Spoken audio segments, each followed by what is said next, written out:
The story begins with a ritual. The chief elder, surrounded by his people, gives a speech about how the gods of the universe have given them the power to fight monsters, the skill tree. He lifts up a basket containing a newborn baby and shouts that Toru has a skill branch called Restoration. The baby cries incessantly. Switching to another time period, we are shown the entrance to the Goblin Forest. A man with dark hair and armor is hunting some kind of creature. In front of him stands a tree. He has a dagger in one hand and a long sword hanging from his belt. He swings this dagger at the unknown creature and after several attempts, finally hits the core and tears the entity apart. He takes out the dagger and sees that the blade of the knife has become deformed. The acid has eaten away at his knife, which he realizes. He looks at the sword, and then confidently uses his recovery ability, causing the knife blade to straighten and return to its original shape. He fills some vessel with killed slime, and says that this acid is already from 12 slime. Suddenly, someone calls him to wait behind. The man turns around and sees an animal with whiskers and sharp teeth dying right before his eyes. The man realizes that magic has just been used. The strangers aim their blows straight at him, but he manages to jump and dodge the blow, after which the tree standing behind him breaks from the stranger's attack. The man lands and looks back. One of the hunters, a blonde man, says indignantly that he was the only one who wanted to catch him, and that some old man ruined his spell. He picks up the rest of the beast and asks how he can sell it. He asks about the main character. Didn't he know that he always wanders at the entrance to the forest to hunt slugs? The blonde angrily says that he collects nothing but trash. The comrade tells the blonde that he is only telling the truth and asks him to look at his armor and weapons because they are completely intact. This proves that he only hunts weak monsters. The blonde gets angry and says that this is a waste of time. He suggests that the others move further into the forest and hunt for bigger game. 30 years ago, the priest and the villagers of his village gave him a skill that was supposed to restore anything. It was enough to restore the broken knife he had used to destroy the slime core a moment ago. However, he can only activate the skill on monster-related items, so it is useless during combat. For a long time he was unable to enter the forest. A man comes to the border town of Dadan at the city gates. 2 knights stand at the brick wall, guarding the entrance. The man is met by another blonde man with very long hair. He sarcastically asks him, calling him an old man, if he has finished collecting dirt earlier. The knight in the background tells him to stop talking like that. The protagonist looks up at him and shows him his badge. The blonde says that he knows this isn't the first time he's shown him his badge of the lowest class, G-rank adventurer. The protagonist turns away silently and leaves. The blonde man shouts after him that it's time for him to retire, because being a gatekeeper is much easier. The blonde exhales. In the adventurer's item evaluation department, the worker asks for the next client to come to her. The protagonist approaches her and gives her the slug acid. The worker picks up the objects with disgust and asks what they are. The protagonist does not answer. The woman asks if he is sure he has the right address because they are evaluating items obtained during hunting. Suddenly, they are joined by that group of comrades with the blonde guy who tells her that he was wrong because a scavenger hunt is also a hunt. They come closer and say that he wasted their time during the hunt, so they will take it. The third comrade tells the second to stand.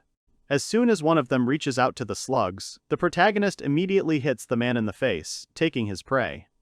The blonde also attacks him, but he easily dodges the blow so that the blonde crashes into the worker's counter. The worker starts to panic and shake. She has been splashed with acid from the mucus. She asks what it is and asks someone to call the guards. Another polite worker approaches them, calls the first one Marika, and asks if she did it again. She turns her head and thanks the main character for everything, calling him Toru. The woman scolds Marika that even though she said the liquid was safe, she said to be careful. Marika says it's not her fault. The guards take those comrades, Toru takes the slimes. Anna tells Marika that she will clean up here. Suddenly, all the slime gathers into a heap in the atmosphere and flies back into its shell, surprising Marika.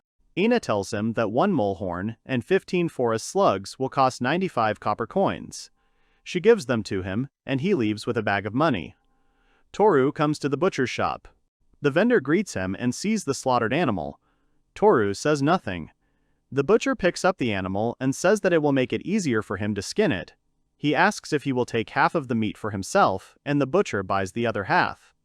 After a while, the butcher hands him something wrapped up, saying it's for him. Then he whispers that it's a regular bonus, so he should keep it a secret from the boss. Someone from the audience shouts at the worker to stop chatting and work. The butcher obeys him contentedly. Toru goes around the corner with a bag of meat at night and sits down. He opens the bag of entrails, and stray cats come out to the smell. The cats approach the food and begin to eat. Toru pats their heads with a satisfied face. Then he notices something in the shadows, the eyes of an animal. He feels a little sad that the third one still doesn't come to him. Then he stands up and says that he never eats while Toru is around, so he better go. He gathers up the rest of the bag and leaves. A third animal slowly emerges from the shadows. Toru arrives at Avril's boarding house. A woman with elf ears comes out to her. Toru hands over a package and says that it is horned mole meat. It's Avril's landlord. She thanks him and says it will probably come in handy. Her face is soft and calm, wishing him well. Toru comes to his room and lies down on his bed. He closes his eyes and begins to think that today was no different from any other day. In his opinion, tomorrow will be no different. He opens his eyes and looks closely at the closet. Then he picks up his badge and checks his skill points for today. He is surprised and stands up abruptly, seeing that he already has enough control points. He turns his head towards the closet. He looks at the closet confidently and defiantly, walks up to it, and opens its doors. In the closet stands a soulless girl with long hair in a dress. This huge doll does not speak and continues to look at him. Toru looks at her with regret and remembers the events that happened 25 years ago. The followers of the gods of destruction at that time crawled out of the great abyss at the center of the world and attacked his village. They actively devoured the villagers, one after another. They had almost reached it. The hidden passage to the main road was ahead.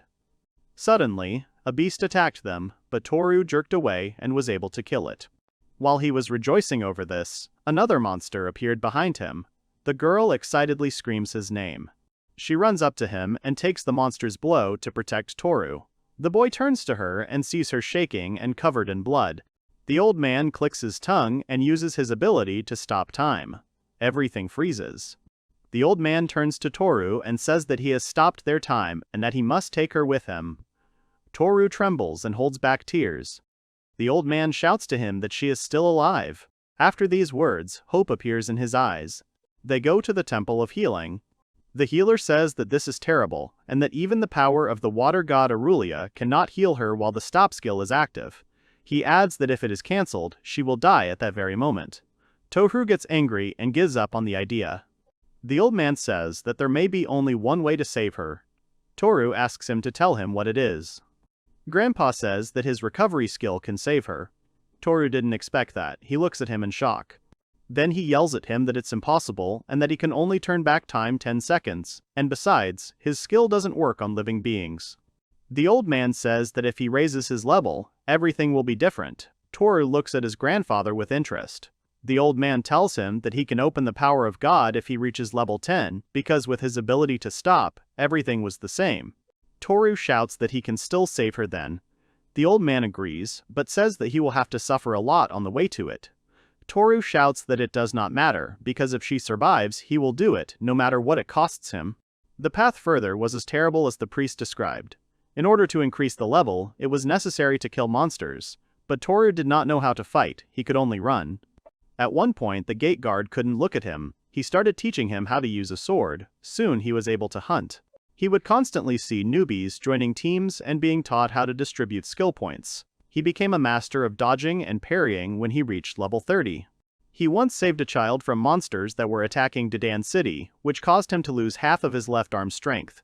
Even with such a wound, he still continued to hunt small monsters, every day, from morning to night. It was becoming more and more difficult to increase his skill level. But even this did not guarantee that his wish would come true. But Toru refused to give in.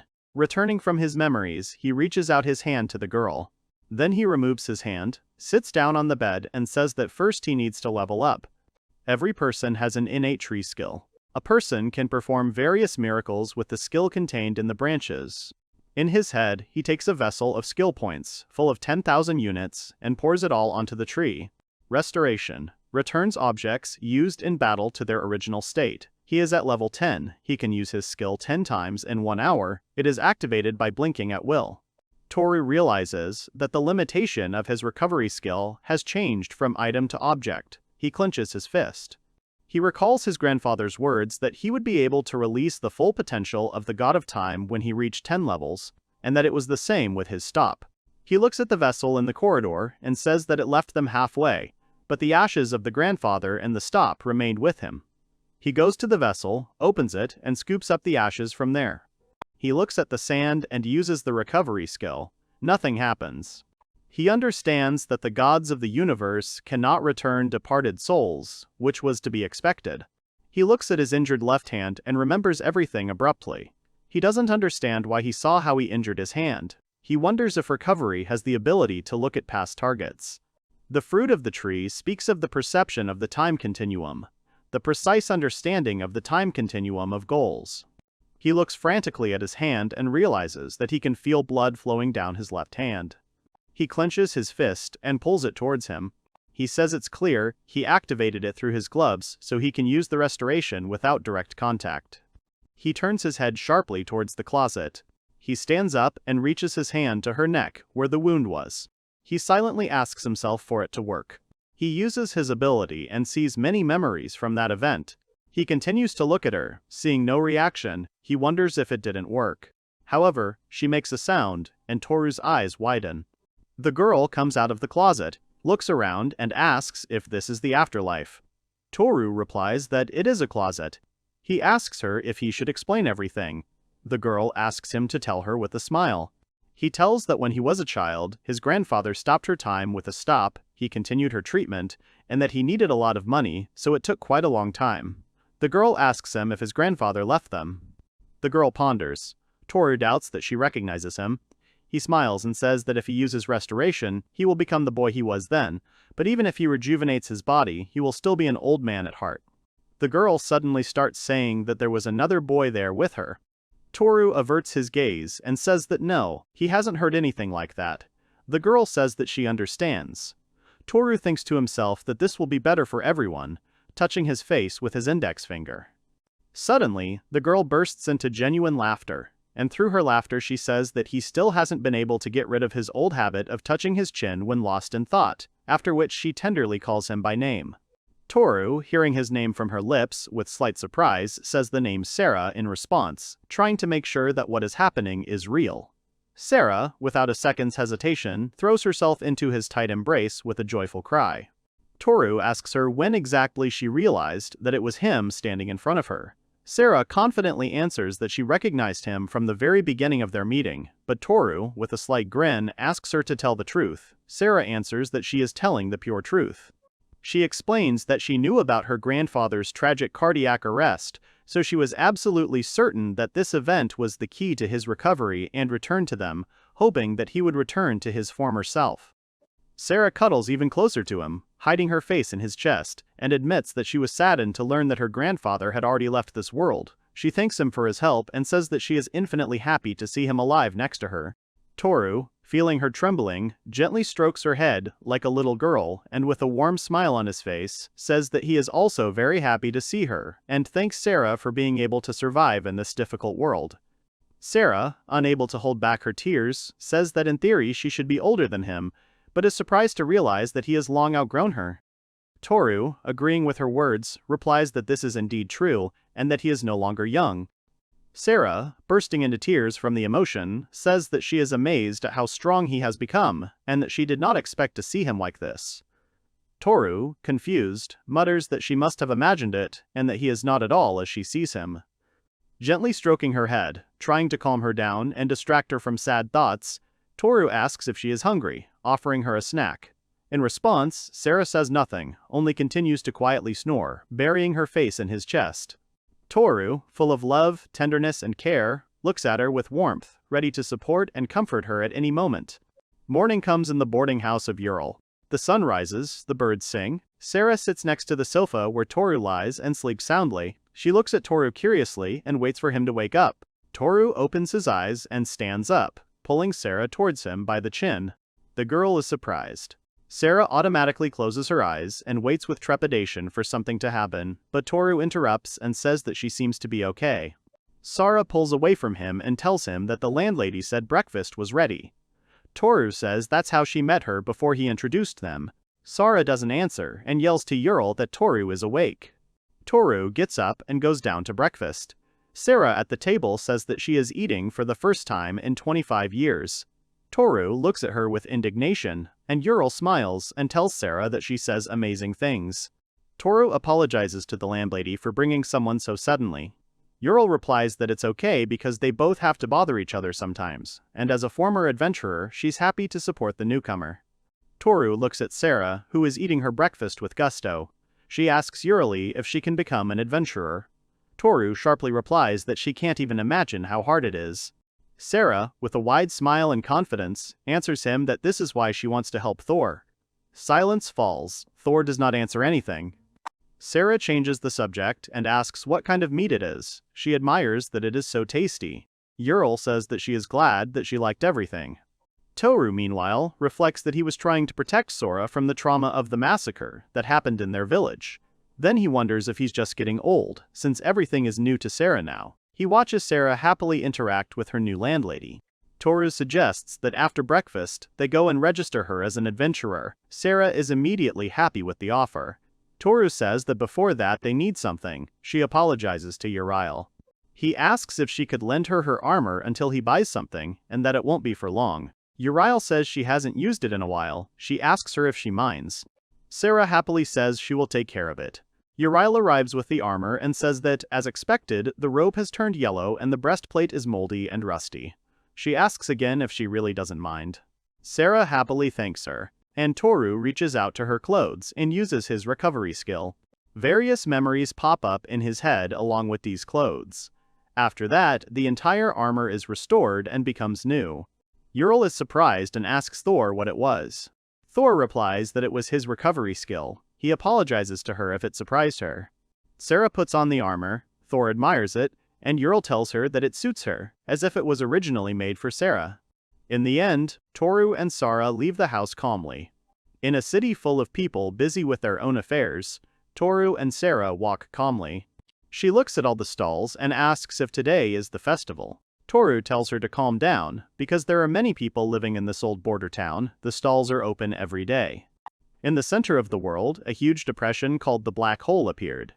The vapors rising from there covered the earth like a veil and created monsters. This land was called defiled because of the monsters and the impossibility of human life. The city was a buffer, protecting people from being taken over by the abyss.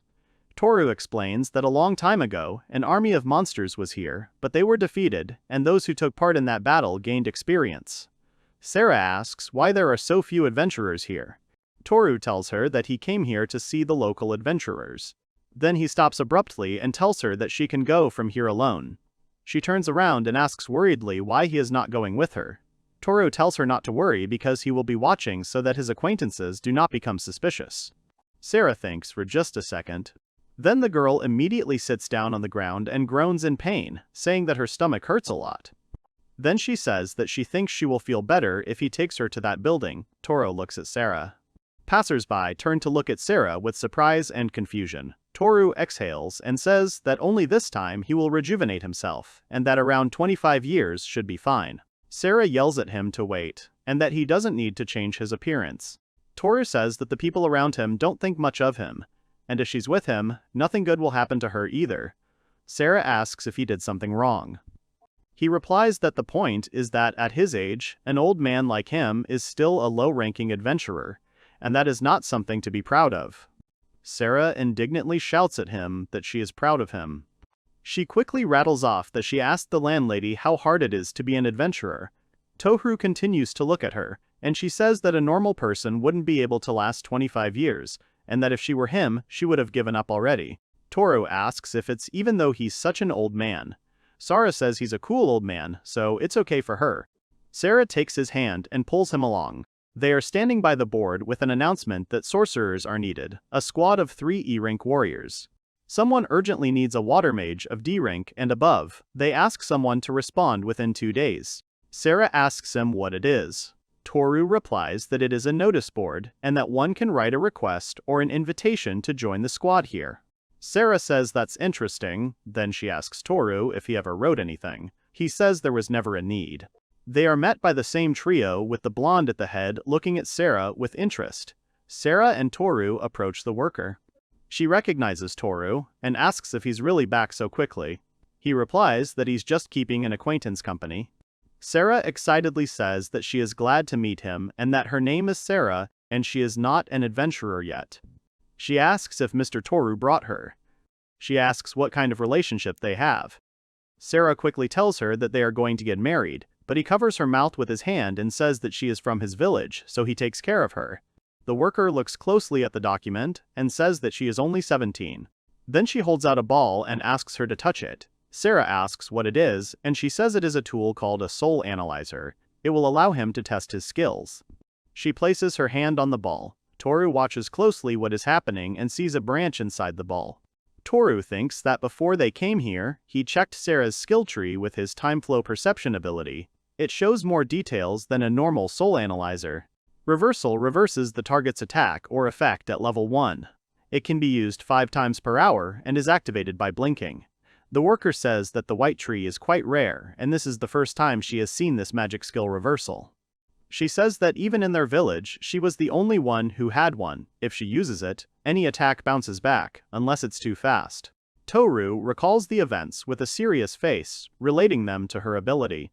His train of thought is interrupted by Sarah, who shows him her badge. She happily says that she has a badge just like his, and that they are like a couple. She is happy that she is now an adventurer, just like Toru. Suddenly, someone starts clapping for them. They turn around. The 3 of them congratulate Sarah on her registration, calling her baby. The second one says that it's just in time, because they were just looking for a girl mage. One asks how about dumping that old man Grang and joining their squad, and that they will show her the ropes. Toru tells Sarah to go home.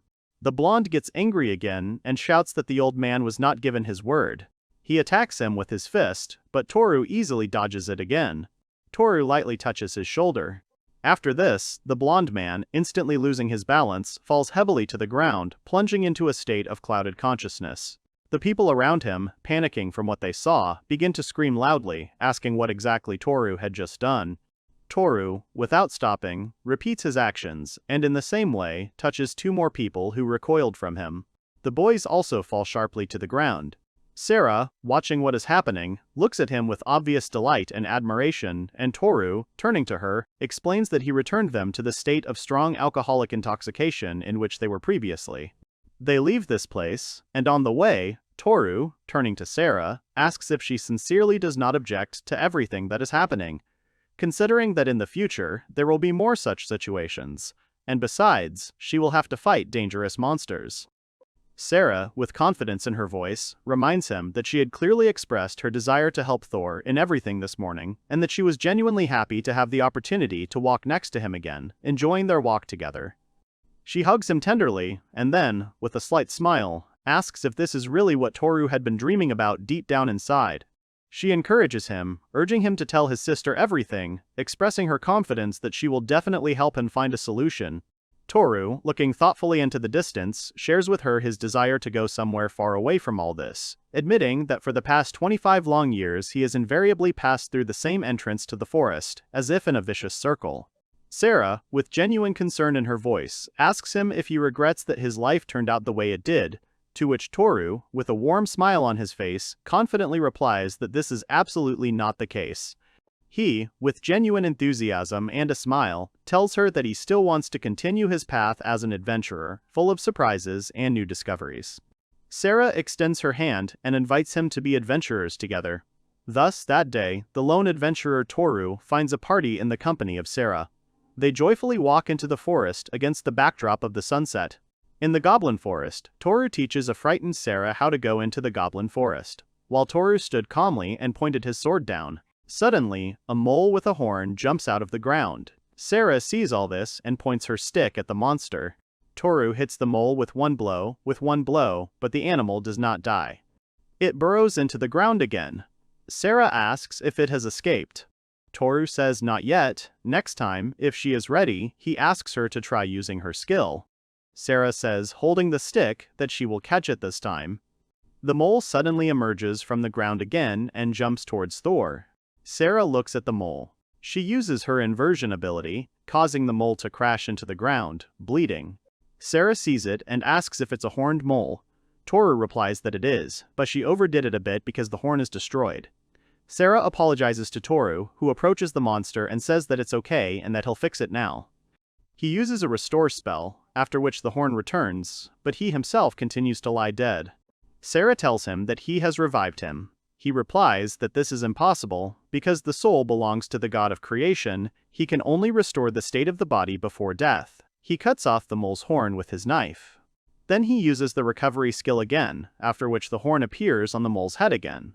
Sarah understands and says that he does it cleverly. He continues to use the ability and multiply the horns. Toru says that their family has grown, so he needs to add at least a little to his income. Sarah is happy that Toru called her family. They leave together. Sarah says that she was actually surprised that Toru dodged so quickly. He says that he restores his body in different points of space. The more practice, the better he can move. Sarah guesses and says that's why he touched himself here and there today. Toru puts his hand on her face. Sarah blushes and doesn't understand why he's doing this. At this time, Toru looks at her ability tree and sees the spatial perception skill. She can analyze the target space in detail. As he thought, Sora's ability to detect the horned mole's movements was too good, so it was her skill. A skill of perceiving space, unlike his perception of the time continuum. At this time, Sarah stands with her face ready for a kiss, but then Toru simply turns away and leaves. Sarah asks indignantly if that's all. Toru turns and asks what she's talking about. Sarah walks past him, offended. Toru thinks to himself that when he hunted alone, it took him 20 minutes, but now the fight only lasts 3 minutes. He looks around and says out loud that it seems like they can go further into the forest faster than he thought. They are sitting in a hollow tree. There is food in front of them. Sarah is happy that it is meat. She bites meat with great appetite, and eagerly. In a split second her expression changes, and she screams that he is salty, causing the other animals in the forest to turn around. She quickly grabs a bottle of water and drinks it greedily. Toru looks at her out-of-breath face with warmth and a smile. He says that first you have to cut the dried meat into thin slices with a knife, then wrap it around the cheese and cracker, and then eat it. He does all this. Sarah indignantly says that you should have warned her. Sarah tries it and says it's delicious. Toru asks her if she noticed anything on their way here. She replies that she was surprised at how easy it was, and that there is good visibility along the way. She also notes that the ivy and branches are cut back, meaning they are getting enough sunlight. Toru says she noticed, and that's great. He explains that the goblin forest adjacent to the city was declared a logging zone, and over time they created safe routes, trimmed the trees, and chased away all the animals. He says that there is now a beaten track leading to the very middle of the forest, to the logging sites, which are famous for their good timber. Sarah asks if they are forest orderlies then. Toru says that he would assume that they are pest exterminators. Toru asks her how many experience points she thinks she got in her water jug. She says she killed 3 monsters, so that's 3. Toru says it's only 1 point because they killed the mole and the bird together, so they didn't get any points for them. He explains that experience is divided by the number of participants in the battle and rounded down, so she only got experience for the slime she killed before dinner. He asks if she thinks life is hard. Sarah, meanwhile, thinks that Toru has been an adventurer for 25 hard years for her. She hugs him sharply and shouts that he is so cool. Toru smiles and says that's why he wants to go deeper into the forest today. She agrees. Toru suggests that once their skills wear off, he wants to look for the goblins that gave this forest its name. They walk through a forest full of greenery and old trees. Suddenly, they start to hear something. Toru warns her that goblins always hunt in groups of 2-3 to surround their prey, so she should not let her guard down. She obeys. A goblin comes out of nowhere and growls at them. The next second he attacks him with his stick. Another one comes out of the bushes below, and another one jumps out of the tree. They head straight at them with aggression. Toru easily dodges their attacks and immediately strikes back. He kills and hits one goblin after another. The goblins continue to attack, screaming. He takes away one's eye, the other dodges his blow with a jump. The hero fights actively. Then Sarah enters the battle and kills this goblin. Sarah exhales and looks at the goblin corpses. She notes that they are very ugly up close. Toru hands Sarah a dagger and says that they need the right ear first, proof of pacification. She takes the knife and gets to work. Toru dictates that you then need to stick your fingers into the neck, right under the jaw, and look for a hard object. Sarah finds an object and asks what it is. if it is a goblin crystal. Toru praises her and says that she found a mana stone. Tan does not understand. Toru explains that it is useless on its own, but if you put it into a tool, it has many uses. Trading mana stones is one of the incomes of this city. Toru stands up and suggests that they kill as many goblins as they can before sunset. Sarah asks if he won't take the meat with him. Toru replies that goblin meat isn't very appetizing, so no one will buy it. Sarah replies that she understands and that it is such a shame. They eventually return to the Adventurers Academy, with Sarah happily walking ahead, talking over and over about the big win. The guard at the gate, the same blonde guy with long hair, tells Thor that he is early today, and that if he is tired of collecting all sorts of dirt and is thinking about retirement. Sarah interrupts him, greets him, and thanks him for working so hard guarding the gate. He calls her a cutie. The guy asks Toru who the girl is. He panics and says that it's probably just a coincidence that she's walking with him. Sarah thanks him for always taking care of Toru, who stands at the gate in confusion and wonders when old people became fashionable. The blonde is indignant and tells his friend to say something. He sees that Riken, his friend, is not reacting and asks what is the matter and that he seems frozen. He awkwardly, looking away, answers that nothing is wrong. At this time, Toru tells Sarah that he will go to the butcher, and she should go to the appraiser. She obeys. She arrives and sees that there is a line, and is surprised that there is such a crowd. She hears talk about who they hunted. A group of guys discuss everything. One says that this is what happens when you get caught indiscriminately, without thinking, and that if it weren't for him, the other one would have died long ago. They support him. Suddenly, they turn their attention to Sarah. They say she's a cutie. Sarah turns to them, says hello, and apologizes for overhearing their conversation. One of the guys says that it's okay, because it was one of them who spoke so loudly. It's Hank, the guy with the long dark hair. Sarah says they got it. The guy says they are actually experienced adventurers. Sarah tells them that today is her first time out. He immediately says that there is a spot on the team. If she is into hunting, he recommends joining them. The girl from this group is indignant and asks why he suddenly invites her to join them. Suddenly, Toru comes up to them and asks Sarah if she is still in line. The guy angrily tells him why he is cutting in line. Sarah happily waves her hand at him. They don't understand anything. Toru apologizes and says that he is with Sarah. He walks forward, leaving the group completely bewildered. At the counter, the worker apologizes to Sarah for the wait and asks how her day was. Sarah replies that it was her first day on the job and she really enjoyed it. She lays out a pile of ears and horns, saying that this is the catch for the day. The group stands behind them in shock, not believing their eyes. The worker looks and lists. Pacification of 2 forest slugs, 5 horned moles, 1 sharp beak, and 6 fluids, as well as goblins, for a total of 21 pacifications, plus the sale of 57 mana stones. She holds out the coins and asks to count them and accept them. Toru takes the bag and tells Sarah that they are going home. Sarah turns to the group and says that she appreciates them inviting her and asks to reveal the secret of killing goblins sometime later. At this time, the worker calls them and sees that they only have 4 goblins to pacify. They all hold out 1 goblin ear. The heroes go out into the street, happy and joyful. Toru gives Sarah 1 large copper coin and says that it is her share. She thanks him and says that she does not need it, because she already has many new things. Toru says that he would not have earned this money without her, and besides, she is a girl, so she needs many things, isn't that right? Sarah asks him if this is money for wedding planning. Toru flatly replies that it is not. She runs and invites him to go look at the shopping arcade. They walk between the counters. Sarah asks him what he would like to eat. She walks along and stops at a skewered razor bill and asks how about it. The vendor says it comes with honey sauce and that it's delicious. Sarah shouts that it looks delicious, so she wants to try it. She bought 3 pieces, which surprises Toru. Will she really eat all 3 pieces? She says no and holds out a shashlik on a skewer, asking him to open his mouth. He obeys and tries the shashlik.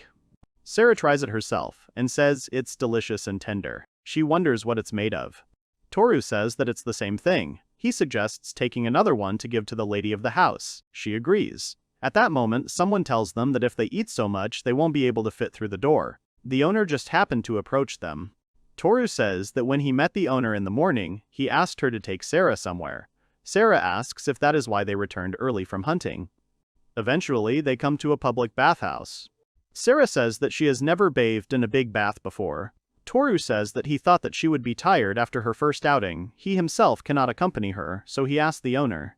Sarah says she doesn't care, so maybe they should go together. Toru is surprised by what she just said. Ural tells her to go in quickly. They enter a public bathhouse and see numerous girls in front of them. Ural accompanies and says that the bathroom is in a certain place. Sarah runs towards her with her towel. They sit together in the hot bath. Sarah says how nice it is. In another room, Toru hears Uriel's voice telling Sarah that she can't swim here. Toru smiles. After a while they come out, first Thor, followed by Ural and Sarah. Sarah thanks him for waiting. Sarah says that the sauna is absolutely amazing, and that it was her first time there. She brags and says that her hair and skin are so smooth now. Toru says that she is so beautiful that he didn't recognize her right away.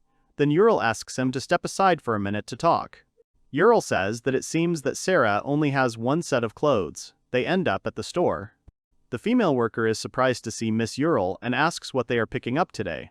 Ural tells her that she would like to buy clothes for these guys. Ural tells the guys that it is a bit hot now, so what do they think about linen and cotton? Toru awkwardly replies that she knows better. The woman says she can offer them some wonderful grana fabric. Sarah asks if she can see what else they have in the store. The worker says, of course she can. While the worker is measuring their size, Ural asks when it will be ready. She replies that she is not very busy now, so tomorrow for the young man and in 3 days for the lady. Sarah is walking around the store and sits up abruptly when she notices something. Toru comes up to her and asks if something is wrong, maybe her stomach hurts. She holds out the fabrics and asks which one is better. Toru replies that the sky-colored fabric will suit her. She is happy and says that she thought so. She approaches the worker and asks if she can buy this fabric for this money, showing the bag. The worker says that there are 94 copper coins and that she can only sell a small section for that price. Then Toru hands Sarah more coins and asks if that's enough. Sarah asks if that's possible at all. Toru replies that if he is with her, they can earn a lot more, so he shouldn't worry. Sarah thanks him and says that she loves him. In the end, Sarah leaves with the headband. Ural says she is glad Sarah is feeling better. Toru says she has always been like this. He asks her if she is causing her too much trouble. Ural says she is not, and that she is like in the stories. He smiles and asks if she can see it now. She agrees and says that Sarah shines brightly. On the way, Ural says that they will hope that everything will work out without extremes. Thor agrees with her, while Sarah happily walks with a new headband. In the goblin forest, Toru yells at Sarah to be careful because a goblin is running that way. Sarah kills the goblins one by one with her power. But the goblins never end, jumping out and attacking from different sides. One jumps out from behind Sarah. He is killed by Toru, who thrusts his sword into his mouth. Sarah sees this and sighs with relief.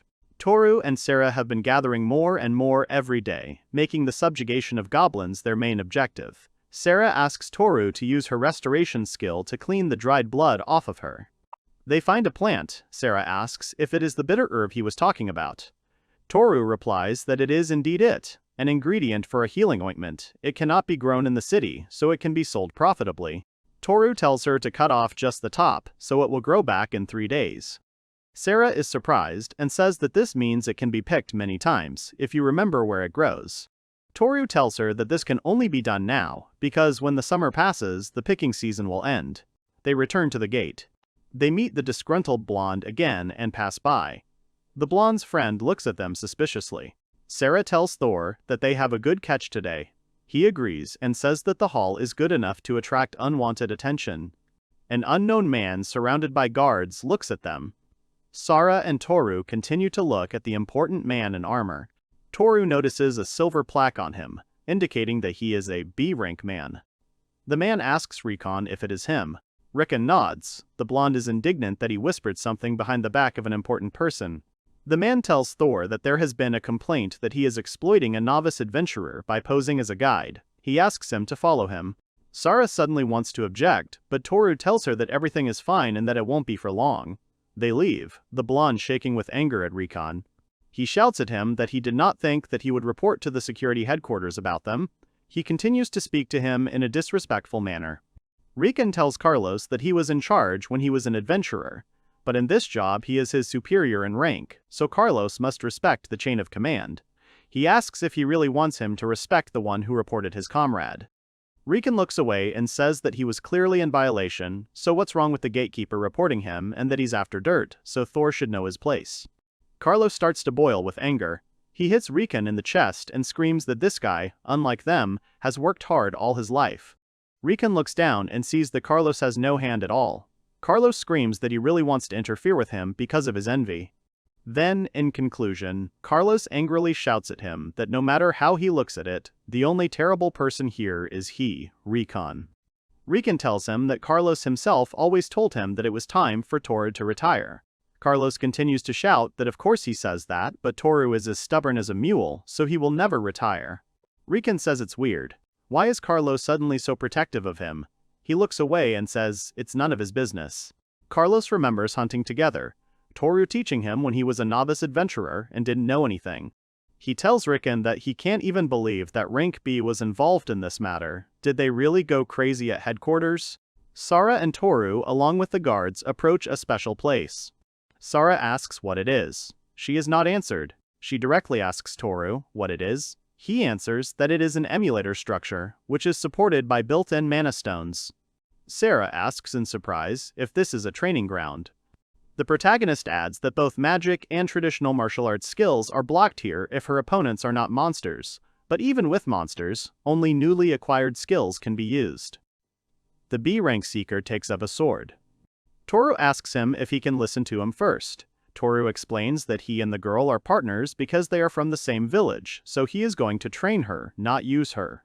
The man says that if he really helps him, then the two of them can go out and fight him and prove their worth. Toru sighs. He says he doesn't want to dull his sword, so can he take the training one too? He tells him to do what he wants. Toru goes to the swords and picks one on top of the other, saying that won't do. He starts getting angry and asks how many more can he go through, let him figure it out quickly. Toru says that there isn't a single decent one here. He asks to look at the sword that his opponent took. He starts to get angry and think to himself that Toru is a completely incompetent worm, so why is he pretending to be like that here? Toru takes his sword in his hands, he examines it and says that this one is still okay. He even grinds his teeth in anger. In the end, they stand in front of each other. The judges tell him to come together. The enemy immediately takes a comfortable position for attack and is ready for battle. One says that he immediately raised the fighting spirit to full at the very beginning of the battle. The second says that Sir Russell's Battle Guardian feature was granted by the god of fire Raphaelite. Russell thinks to himself that Toru will fall with one blow from him. Toru tells Sara to watch closely what is happening, and she immediately replies with a smile that she is watching him. Russell wonders if Toru is going to fight him, a B rank, one-on-one. He yells at Toru that he is a low ranker and swings his sword, but nothing happens. Here he realizes that he can't use his martial arts. Here Toru doesn't miss the opportunity and attacks him. He loses his vigilance and suddenly receives a blow to the stomach with a sword. Russell lands on his knees, breathing heavily. The guards scream in shock. Toru holds out his sword to his neck and says that they will go then. He stands up and tells Sara to come with him. Suddenly, Russell feels his fighting spirit return. He immediately calls down a fire strike towards them. Toru suddenly shouts Sora's name. The barrier is triggered, the fire goes back to Russell. He groans in pain and falls on his back because he is burning in his own fire. The guards run to him and in a panic ask the others to bring water. On the way, Sara looks back once. Later, when they were eating shashlik at the table, Sara asked him what he had done. He raised his head. Sara says that when Russell picked up the sword, he looked surprised. She asks if it was because he couldn't ignite the sword. She adds that Toru also disliked him. She had never seen him make a fool of anyone. Toru reveals that, in truth, when he handed over the wooden sword, he restored his skill tree through it. Sara is surprised, asking if he can really do that. It's amazing, in her opinion. When Toru saw Sara's ability tree, it occurred to him to redesign his own skill tree. If one can see the past, then the skill tree can also be denied by restoration. So he tried to shorten his recovery tree a little, then the spent skill points returned to the jug. Sara says that he can then roll back the skill tree as much as he wants and grow other branches that he likes. Is that true? Toru replies that you usually can't redistribute branches. Then Toru adds that that's the catch. It's because their skill trees only have one branch each. Sara sighs sadly. Toru says he won't use it much because if you know what it is, you can easily counter it. Sara asks if that's why he made him angry so he wouldn't notice. Tofu replies that it worked because it was a sword fight. The first time he passed the sword, it rolled back his martial arts branch. At the end, when it touched his shoulder, it restored everything back. They walk home. On the way, Sarah asks him what he will do if they come again. He replies that the violation was far-fetched. Someone was jealous of them because of the loot, but if they slow down, they won't be touched for now. He says that the adventuring world revolves around ability, so if everyone knows a person is strong, fewer people will cross their path. Sarah worries that if everyone knows he is so strong, women will hunt him, so she asks him to stop. At this time, Toru is thinking about his own things and says that he seems to have guessed who sent rank B after them. He says it's very problematic, but he'll have to talk to them soon. Sarah gets worried and asks if it's a woman. He says it's not. Toru walks alone down the street while the rest of the townspeople are enjoying their time. He passes people who are eagerly playing musical instruments. He is in the spacious tavern, Choi's Diner. He enters through one door. He is greeted very warmly by one man. Inside, there are other important and beautifully dressed people. Two men, arguing enthusiastically with each other. And the woman turns her attention to him. There is a young man next to her. This prince says that they haven't seen each other for a long time, asks what wind brought him here. The second one also says with a smile how many years, how many winters have passed since their last meeting. He sits down and says that it's true that they haven't seen each other for a long time. He asks one of them how she's doing, and that she, as always, looks so wonderful that he doesn't even know what to look at. A man named Stradia from rank A, who is a member of the group Platinum Flame, is indignant that he, as always, ignores him and always hits on the second one, like a real heartthrob. Toru says that they are in the Platinum Flame and they spend time in this dive anyway. Stradia says that he doesn't have to emphasize it because it's impolite, they are only close because they studied under the same teacher. The girl's name is Nanessa. She has a scar on her neck from a burn. Toru orders country-style potatoes and sausages. The waiter immediately takes the order and brings the food. Toru tries it all and says that everything is delicious, as always. The waiter smiles at him. The old man with the beard continues to argue and shout at the other man that this is why, as he said, he won't last long using this method. Stradia says that the teacher seems to be in a bad mood. Dodon is the head of the Adventurers Bureau of the border town. He says that one must manage finances wisely and start multiplying with average amounts, otherwise he will do the same as any fool from the neighboring village. Sako, the deputy head of the Adventurers Bureau of the border town, asks the teacher what he will do with such funding, since they are required to deduct 30% for the maintenance of the army alone. Dayton takes a sip from his mug and says that he knows they have no money. Even the repair of the outer wall will not last long. Sako says that he has no money either. If the strategy works, then there will be prospects for many expensive orders. Toru asks the other two what strategy he is talking about. Stratia replies that he means that it is time to shine a shining light on the fallen ruins. Toru asks Nanessa if she can translate this into human language. She says that the essence of the strategy is to capture the northern region of Bossalia, which fell last year, and this is planned for tomorrow. Toru says that's why the bureau was so crowded this morning with A and B ranks. They must have been called up. Dodon clucks his tongue and says that he can rely on a strategy with an unknown probability of a positive outcome, and that iron will not become steel unless tempered.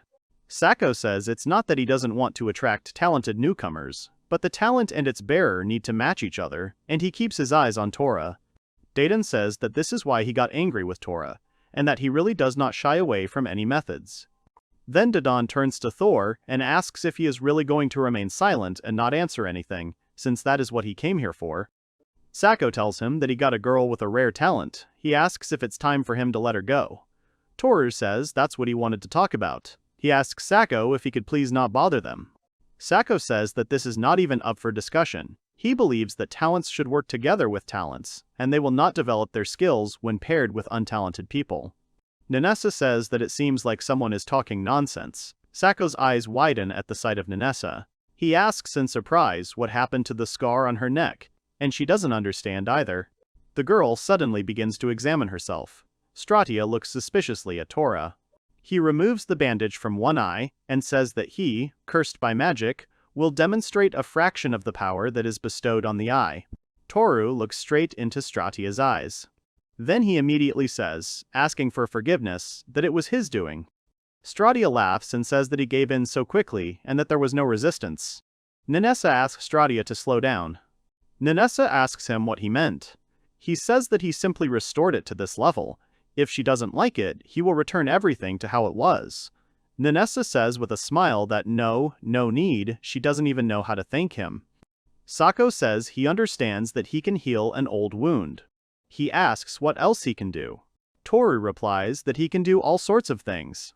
Sako tells Dadan that maybe it's time for him to retire. He's already quite old, isn't he afraid of overworking himself? Dadan indignantly shouts, what is he talking about? As long as his eyes are purple, he won't get a position as a boss. Toru orders a portion of turnips with tenderloin and a drink. The waiter obeys him. Dada tells him why he is so frivolous. They are actually discussing something important here. Suddenly, the plate is filled with food again. Everyone looks at it in shock. Sako says he understands. It all depends on how exactly you use the skill. He apologizes for his disdainful attitude. Then Dadan notices something and shouts, what is going on here? What does he have to do with it? Nanessa says that something is happening to his head. He panics and asks what is wrong with it. He puts his palms to his bald head and suddenly notices that numerous thick hairs have appeared on it. Toru says that despite what he said, he made him look younger. He asks what he just said, how so? Then Dadan says that apparently he really did spend a long time developing this useless skill. Sako says that, let's say, he knows how to make them shut their mouths. Okay, he suggests that they lock him in the interrogation room at the bureau for now. He says that if someone spills the beans about this skill, a crowd of priests will flock to them and start pestering them, and not just them, but soon others who want hair will join them. Dadan says that if this happens, he will have to hide, even lock himself in his house, and all because of his favorite student. Stratia says that it looks like this will be retirement. Stratia asks, then why don't they have a farewell party? Thor is handed his food. He says he has two conditions. The first is that they leave them alone, the second is that they remove those who decide to interfere with them. That's all he asks for. Sako asks what they will get in return then. Toku first asks him to give him time to think. Then he says that if they give him 6 months, he will prove to them that he can achieve the same position as the two of them.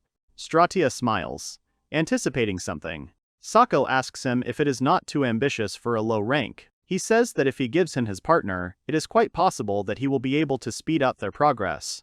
Toru replies that he can't do that. Even with his connections and ability to push people, he can't cultivate talent. He adds that he's too gifted and everything comes easy to him, so he demands too much from others. He thinks to himself that in reality, none of his people have risen to a rank in the last 10 years, except for 2 of the Platinum Flame. He is talking about Nanessa and Stratia. Dadan laughs, saying that he will finally get his say. Sako says that, on the other hand, their director really likes being a retired adventurer, and so he created a trend of all adventurers retiring early. Dadan is indignant at his words. Toru tells them that he's not here to piss them off, he just wants to keep doing what he's always done. Dadan tells him that he is, as always, not particularly mercantile. He offers him resignation and that he can live with them. He replies that he does not want to resign, but he will consider it if he asks with all his heart. Dadan says that he probably still wants to be a field adventurer. He asks how long he plans to do this. Toru says that he wants to develop further. He says that one day he will reach the same heights as them. Toru thinks to himself that the ceiling of the great gates of the miasma of the underground labyrinth falls on these two, and that the best positions are occupied by the 2 people who saved the world. He is thinking about the honorary title of Great Hero. Stratia hugs Tora and says how much he likes these far-reaching plans, some of which he is not included in, which he emphasizes. He says that he will be looking forward to Tora. Dadan sees this and says that he should remain an adventurer as long as he can, and leave the rest to him. Sako thought, looking at what was happening around him. Sako muses, judging by the way Russell was knocked out, there's something fishy going on here. It's bad politics for the director to stay on his side. Sako says he accepts the terms, he'll tell his subordinates to keep their hands to themselves. But despite all that, he should be relatively aware of his progress. Toru calmly says that he is glad that he accepted his conditions. He leaves the coin and gets up from his seat. He says that since the discussion is over, he asks to be allowed to leave. Dadan gets up and asks what he is doing. It is still a child's time. He suggests that they sit and reminisce about the past. Toru simply leaves. The waiter asks him to come again with a smile, and Dadan remains indignant that he was not listened to. Sako asks Dadan if he is really going to let him go like that. Dadan says yes, because he has always been stubborn and has never listened to anyone. He asks if that is true, because he will not admit defeat. Sako says that is not what he means. He asks Dadan with interest whether they will even let him into the house with such hair. Toru and Sarah come to the worker with a cart. She looks and is amazed by their catch today, as many as 2 giant caterpillars. Toru tells her to sell one whole, split the other in half, sell half, and cut up the other. They come out with money and meat. Sarah says she is hungry. She suggests they go home early and fry the meat. Toru tells her not to rush so much because he wants to take her somewhere today. He says that they got a lot of meat and that they will definitely like it. They come to a dark corner. Toru places the meat on the floor and tells Sarah to watch.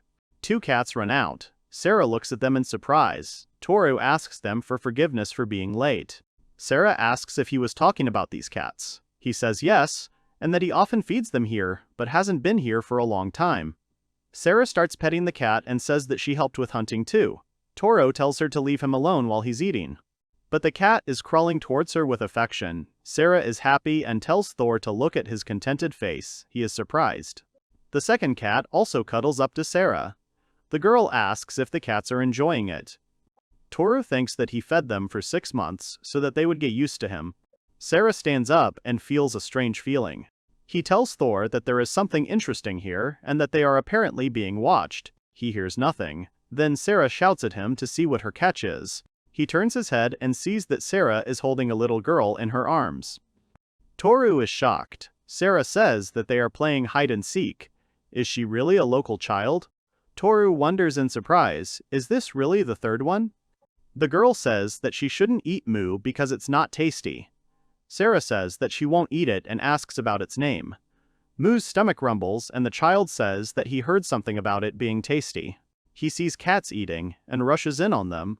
Mu catches Toru and lifts him up. He asks if he has been eating with the cats all this time. He twitches and says that it is his food. Toru asks about his parents. He is silent. Toru starts saying that there is not enough for all the homeless and that he is sorry. Sarah tugs at his arm with a pitiful look. He exhales and says that he will have to ask the owner's permission. Sarah tells Mu to come with her. Mu asks what they will do with him. Sarah asks if he doesn't want to eat something good. Sarah says her name and then introduces Toru. She says Mu can call her big sister. Mu learns their names, making a mistake in Toru's name. Mu says that he wants to eat, and he asks the child not to call him that. Finally, Toru, Sarah, Mu, and 2 other cats come home. The owner says that they have nice guests today. Toru says that they seem to have become attached to him. He asks permission to stay for a while and look after them here. The owner agrees and asks if she should heat up the bath for them. He replies that they would be very grateful. Mu asks where the food is then. Toru replies that he needs to be washed first. Mu asks if they really decided to eat him. Mu ends up being a girl. Sarah asks if they can't clean the dirt with Restore. Toru replies that he tried scanning her skill tree, but the result was 0. It seems she hasn't earned any points from monsters yet. Sarah says she'll try to be good. They start washing her. Mu laughs and yells that she's ticklish. Sarah asks her not to twitch. Toru says it's weird that she doesn't have lice or anything. Sarah says the cats didn't have fleas either. Toru sees scars on Mu's body and wonders what they are from. Sarah tells Mu that she has such cute purple eyes. Toru says that this is a characteristic of the Purple Eye tribe. He holds the lamp up to Mu and tells Sarah to look. Toru says that they are very good at finding their way in the dark. Sarah happily says that it is wonderful. Ural hands Mu her old things and tells her she can have them if she wants, calling her Mumu. Sarah corrects her. Toru says that the Violet Eye tribe often uses repetition in their names, so that's also correct. He explains that boys use double letters in their names and girls use repeated syllables, so her real name must be something like Lelamumu or Mumalele. He says that they have such a tradition because they consider the thunder god Jujiro as their patron. They try to create similar names, hoping to receive his blessing. Mu changes her clothes and asks Toru how she looks. Toru says that she was able to dress properly and that it suits her. They start eating. Sarah says that today she is so hungry from her righteous labors. They wish each other a pleasant appetite, and Mu impatiently asks if it is time to eat. They start eating. Mew takes a bite of meat and says it's delicious. Toru tells her to chew well and that no one will take her food away. Sarah agrees with Mew and says that it is simply delicious. The ham is the most delicious, in her opinion. She wanted to suggest taking something with her on the hunt tomorrow, but Toru tells her to chew properly, take her time, and drink water with her food. Sarah obeys and drinks the drink. Ural thinks to himself that if only Thor could have met these children sooner. She notices something and asks Sarah if something is wrong. Sarah apologizes and says she just noticed, but her ears are longer than usual. Uriel says she is from the Ash Ear tribe. Sarah says she thought so, that she is from far away. Toru explains that the mistress's homeland is in the north, and that he heard that their ears have become longer to better hear on the plains of snow. Ural says that this is not true, and that it is to better hear the teachings of the ice god Stragon. Toru apologizes. Ural adds that this is what they are told. After all, they are often teased as gray rabbits. Ural asks if Sarah knows much about other countries. Sarah apologizes and says that they grew up in a remote village. Ural tells her that if she wants, she can teach her little by little. Sarah readily agrees and says that she would be very grateful. Ural begins to tell that hundreds of years ago, a huge hole opened in the ground and overnight, the country disappeared into it. From the great abyss, various monsters emerged and the world turned into complete chaos. Long ago, there was a large country in the center of this continent. This country was technologically advanced, and its inhabitants lived a peaceful and prosperous life. The refugees scattered in all directions, settling in remote regions. Eventually, people blessed by the powers of the 6 great deities began to appear, and a population of the central region, where people like Thor and Sarah live, began to appear. The central region is under the protection of all 6 divine powers. Sarah says she was surprised when she saw people with horns or scales. She now understands where they come from. Toru says it's mainly because they rarely visit their village. Ural asks Toru what his plans are for the future. Toru replies that at first he wanted to feed Mu and send her away, but he thinks he will look after her for a little while longer. He remembers that his teacher also had purple eyes. The night passed peacefully. Toru goes to the armorer Ram, who greets him joyfully, saying that he hasn't visited them for a long time, and is he really looking for something? Toru says he came to place an order. He asks if they are busy now. Mu and Sara came with him. Ramu says that people usually don't take good care of their gear and then bring it in a tattered condition for repair. He punches Thor lightly in the chest and says that he takes excellent care of his things. Everything is in perfect condition. He wants to check if he really came to place an order. Toru says that he urgently needs a new pair of shoes. Ramu asks if this is an order for this child. Toru calls them and asks them to at least say hello and that the owner of the store may look a little scary, but he knows his business. Sarah greets him and says that she is his future wife. Ramu wonders when he managed to get married and even have a child. Toru says that he is just looking after the daughter of a friend and he only picked up the child yesterday. Ramu thinks and calls Mu a boy, saying that he will now take the measurement of his foot, so let him come to him. Sara says that it is a girl. They take measurements. Ramu says he will make it so that there is a little room for growth. Will the boots fit them? Mew asks Toru what it's for. He says it's to keep her feet from getting dirty. Toru asks if it can make the soles of her feet soft like a cat's paw pads. Ramu says that this is his request. He will try using a soft material. Toru reminds that Ramu was grumbling about a coat that was cancelled, made of hippopotamus skin. Ramu says that he is talking about the coat that he did not sell. Ramu asks him sharply if he is going to drag this child along with him on his forays, but he doesn't answer. Ramu makes a hand gesture, saying he wants to talk outside. Mu follows suit and asks what he is doing. Is this a greeting? Sara says that the gesture means he wants to talk outside. The two come out. Ramu starts shouting. What on earth did he think of? He orders equipment for a child who, judging by the look of it, won't last long in combat conditions. He knows that Ramu doesn't like bad work. Toru says that she may be small, but she has talent. Ramu starts to object, saying that he knows that Toru won't lie for the sake of it, but his speech is interrupted by Toru, who says that he will now show him a trick, but he asks not to tell anyone about it. He takes the leather armor in his hands. Ramu is worried and says that it requires serious repairs, so he should not just touch it. He uses his skill and hands Ram a new and clean armor. He can't believe his eyes and says there isn't a single scratch.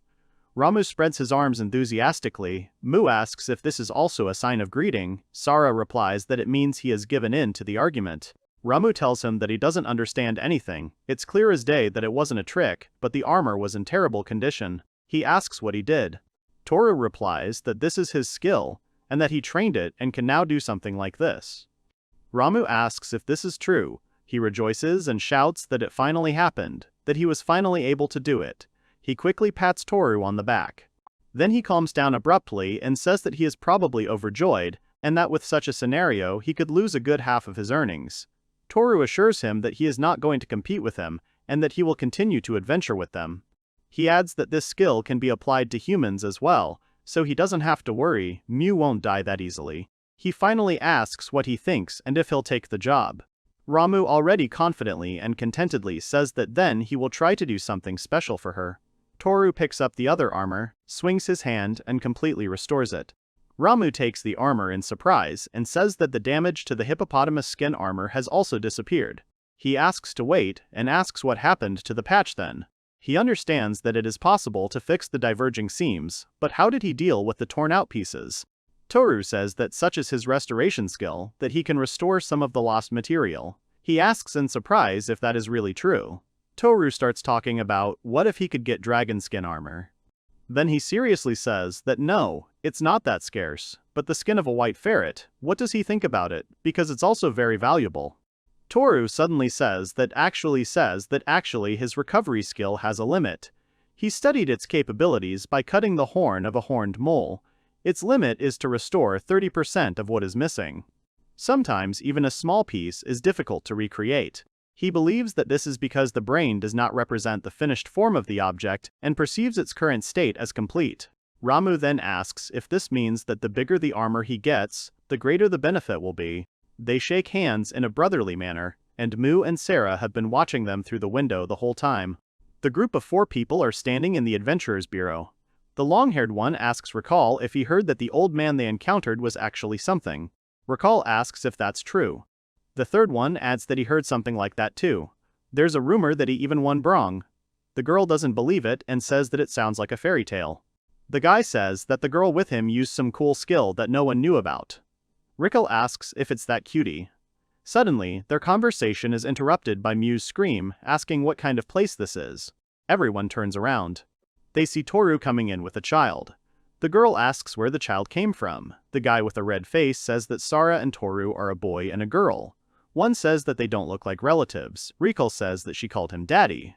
They don't understand and continue to follow them, wondering what's going on. Maybe it's the stepdaughter. Toru asks Mu to keep his voice down and that this place is called the Adventurer's Bureau. Mu repeats the name and says that the owner told her something like that. She asks if this is really his job. Sarah leans over and says that as her teacher she will show her around. Mu points to the bulletin board and asks what it is. Sara explains that it is a bulletin board and that people write there what someone wants or suggestions to do something together. Mu immediately asks if she can write something on it. Sara immediately agrees. Toru doesn't even have time to complain. Mu stands on his tiptoes, but still can't reach. Toru picks up the child and asks if it's comfortable. Mu happily draws 5 people on the board.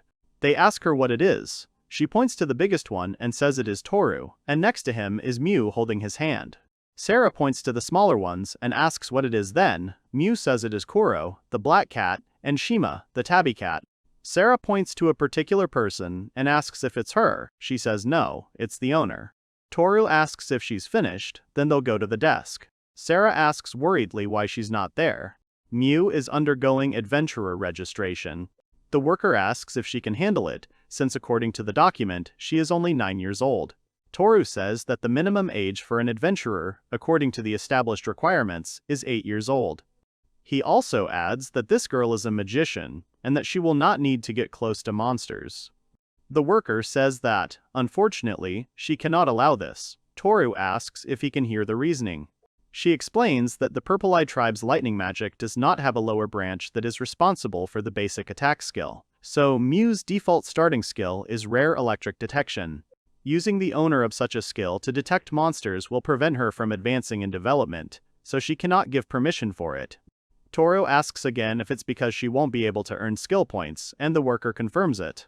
Toru says there's no need to worry about it because they'll figure it out once they scan her skill tree. The worker looks at him with annoyance. She places a ball in front of her and asks her to put her hand on this analyzer. She reaches out and puts her hand. Mumumame, with the ancestral tree of purple lightning, bestowed by the deity of lightning. Her available skills are Electric Spine.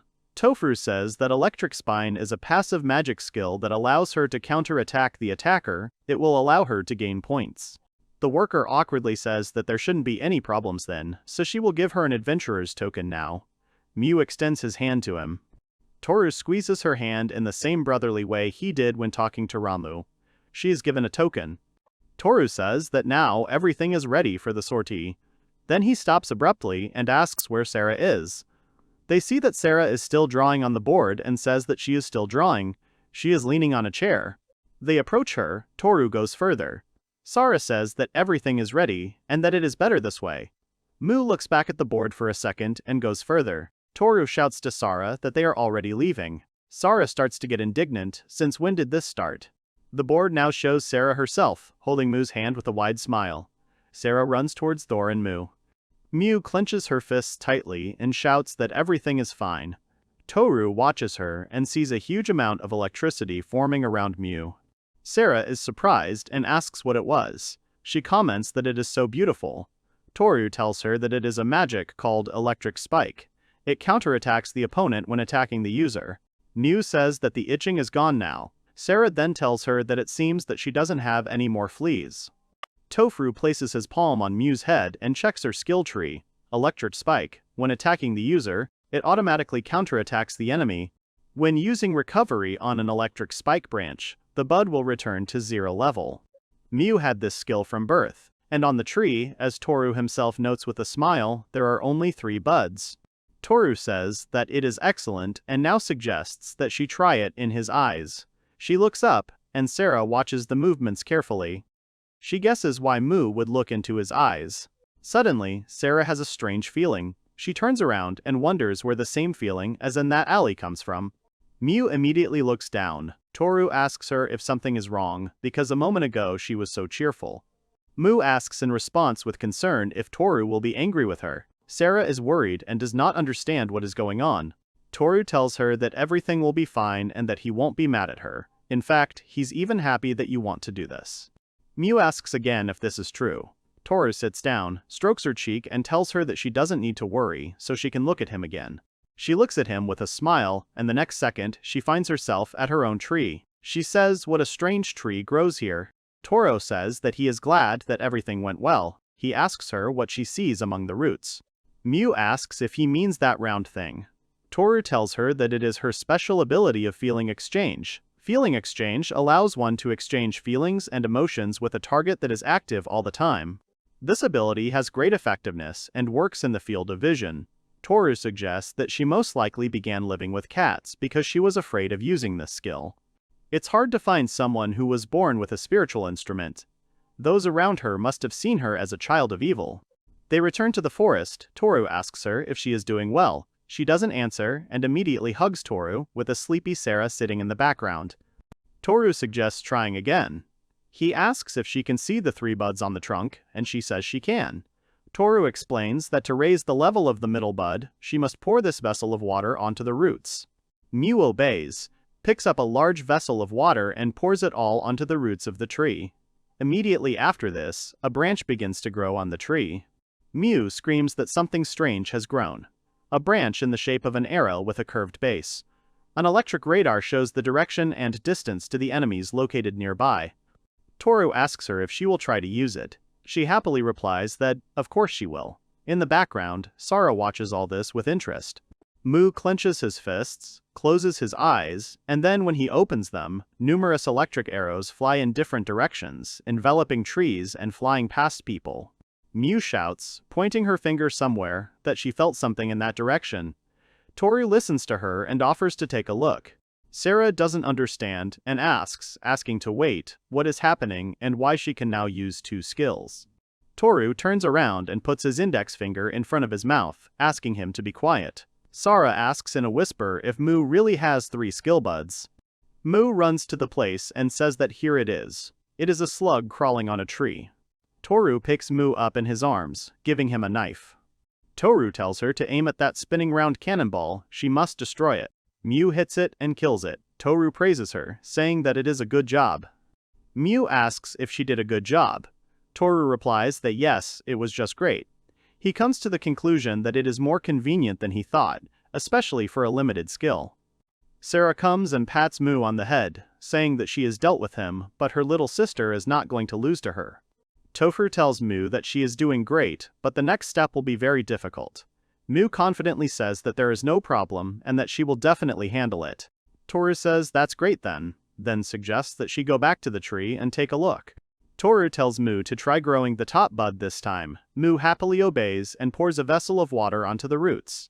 The bud grows. This is a lightning needle, which increases the user's speed and agility. Toru asks her again if she wants to try.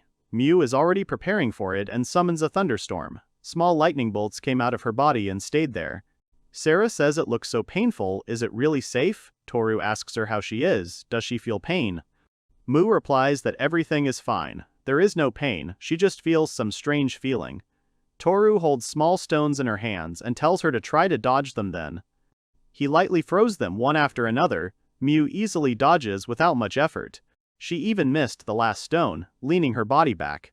Sarah says in admiration that it is incredible and that she dodged them all. Mu raises her hands and shouts joyfully that she was able to awaken a new power. Toru says that it was a great job and that he did even better than he expected. Mu hugs him. Toru asks her if she can now share this power with him. She immediately says yes, but how can she do that? Toru says that she probably never did a reverse exchange of feelings. Ta doesn't understand what reverse means. Toru remembers Sarah's words about those cats not having fleas at all. He tells her that it is true. If you don't count Mu's mange, then why weren't those cats in that condition? Mu shouts that Kuro and Shiro are always with her. Toru smiles and asks if she would mind sharing with Toru too. She begins to think and act. Lightning also appeared on Toru's body. He asks if she could close her eyes, and also cover her ears and nose. He tells her to share only the lightning needle with him. Mu says that it won't work all at once. She obeys him, closes her eyes and ears. Toru feels something and says that it's right on target. It worked. He checks, and at high speed appears behind Mu and lifts her up. Toru says that's great and that they will start hunting. Sarah asks them to wait a minute and asks what about her, isn't she with them? Mu tells her that it is too early for Sarah. Sarah says no. She asks Mu to share with her too. She is ignored. Mu tells Thor that she is hungry. Toru gives her an apple and tells her to snack on it then. Sarah stays behind with a sad face. In the evening, they come to the Adventurers Guild office and place numerous goblin ears on the table. The worker is surprised and says that, as far as she can see, Toru brings in more and more every day. The use of electric radar and lightning needle increase the number of enemies encountered, allowing for faster hunting. She hands them the money and says that there is 1 silver coin, 1 half silver coin, and 37 copper coins. They take the money and leave. The worker reflects that recently, most of the squads hunting goblins have not been doing particularly well, but at the same time, for some reason, Toru's squad has become better at exterminating them. She wonders how a squad of 50 people can even find 50 monsters in a day, let alone kill them. They walk home, Mu sleeping on Toru's back. Toru says that wandering around the forest and hunting all day must be very tiring for her. Sarah smiles and says that Mu was incredible, and that she was able to use those skills and switch between them even though she just learned them. After using the inversion skill 3 times, Sarah runs out of mana and finds it hard to breathe. Toru says that there's nothing that can be done about it, since they have different mana reserves and inclination matters, and it also depends on the type of magic used. Like Mu's electric spikes that got rid of her fleas. She probably increased her power by constantly using them on herself. He says that inversion can't be used unless a monster attacks her, but when that happens, Sarah is capable of a lot. Sarah tells him that she can carry Mu too, and besides, Toru must be tired. He thanks her and says that everything is fine and that when he is tired, Toru will let her know. Sarah tells him that he can rely on her. After all, she wants to get along better with Muyu. Toru agrees and says that it's weird that she's the only one she dislikes. He suggests that perhaps she used the emotion swap on girls the same age as her in the past and something bad happened between them. Toru says that's why she shouldn't rush, she should just relax. Sarah says he's right, she thanks him for worrying about her. Toru says she has a favor to ask, and Sarah happily asks what it is. He asks if she slept with the cats last night, and Sarah says she did, and that the couple came to her and she was too hot to sleep. Toru asks how about trading Mu for 2 cats. Sarah says that the cats initially followed Mu into Toru's room, but in the middle of the night they started scratching at her door.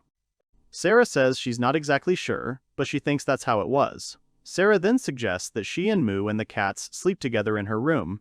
Since there is no room in her room, Sarah can sleep at Toru's. Toru refuses and says that his bed is too small and it will be hard to sleep.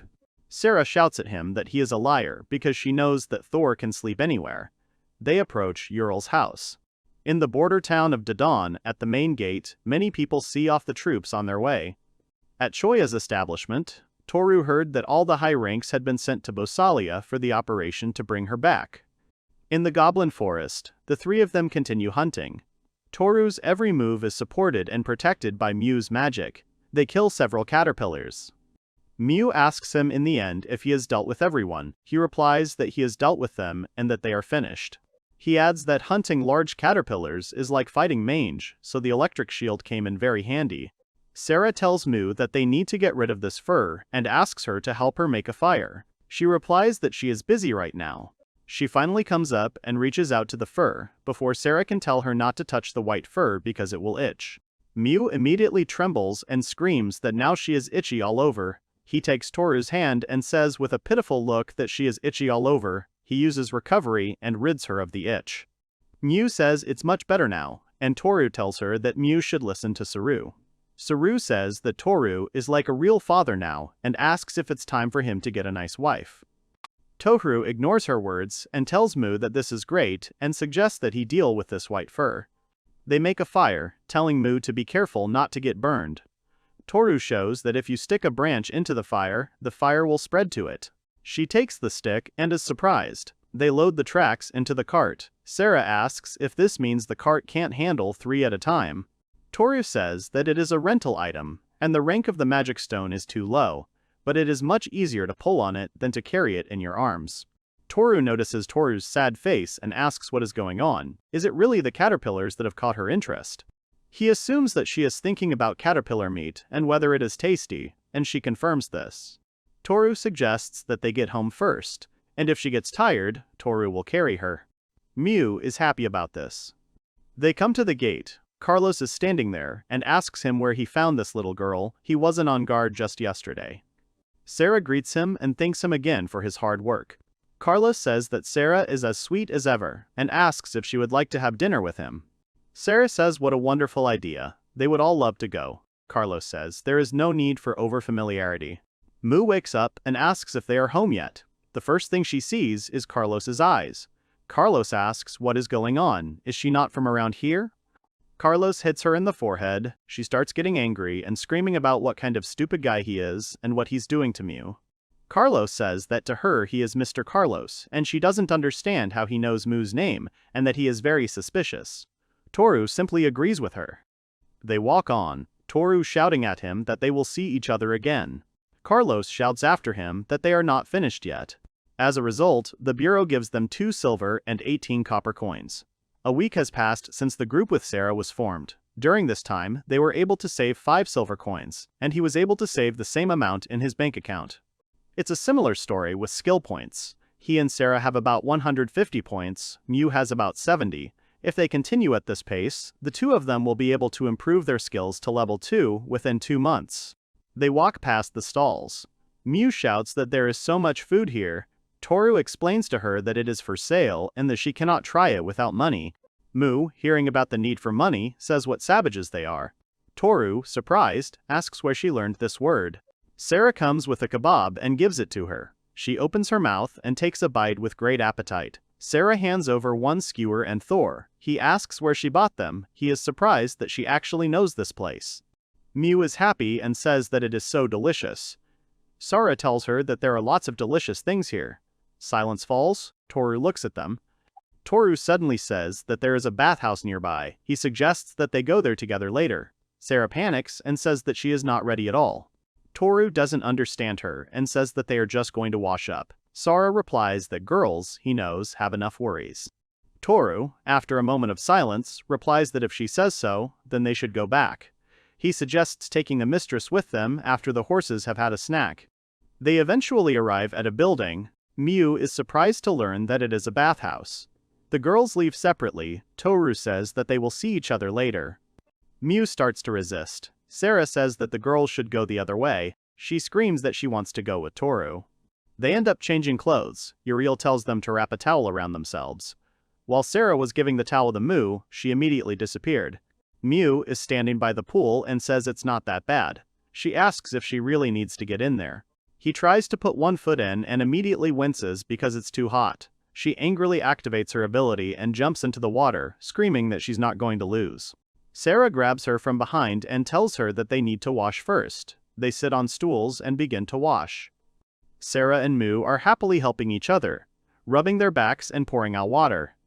Sarah tells Miu that they are in the foam again. Miu says that bathing is so much fun. They laugh, and Sarah agrees with her. Uriel helps them. They end up sitting in the pool.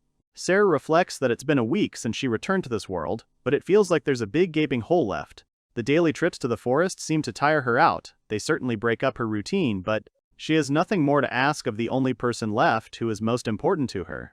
Sarah watches Miu swim and asks her if she loves her little sister. She replies that she doesn't know.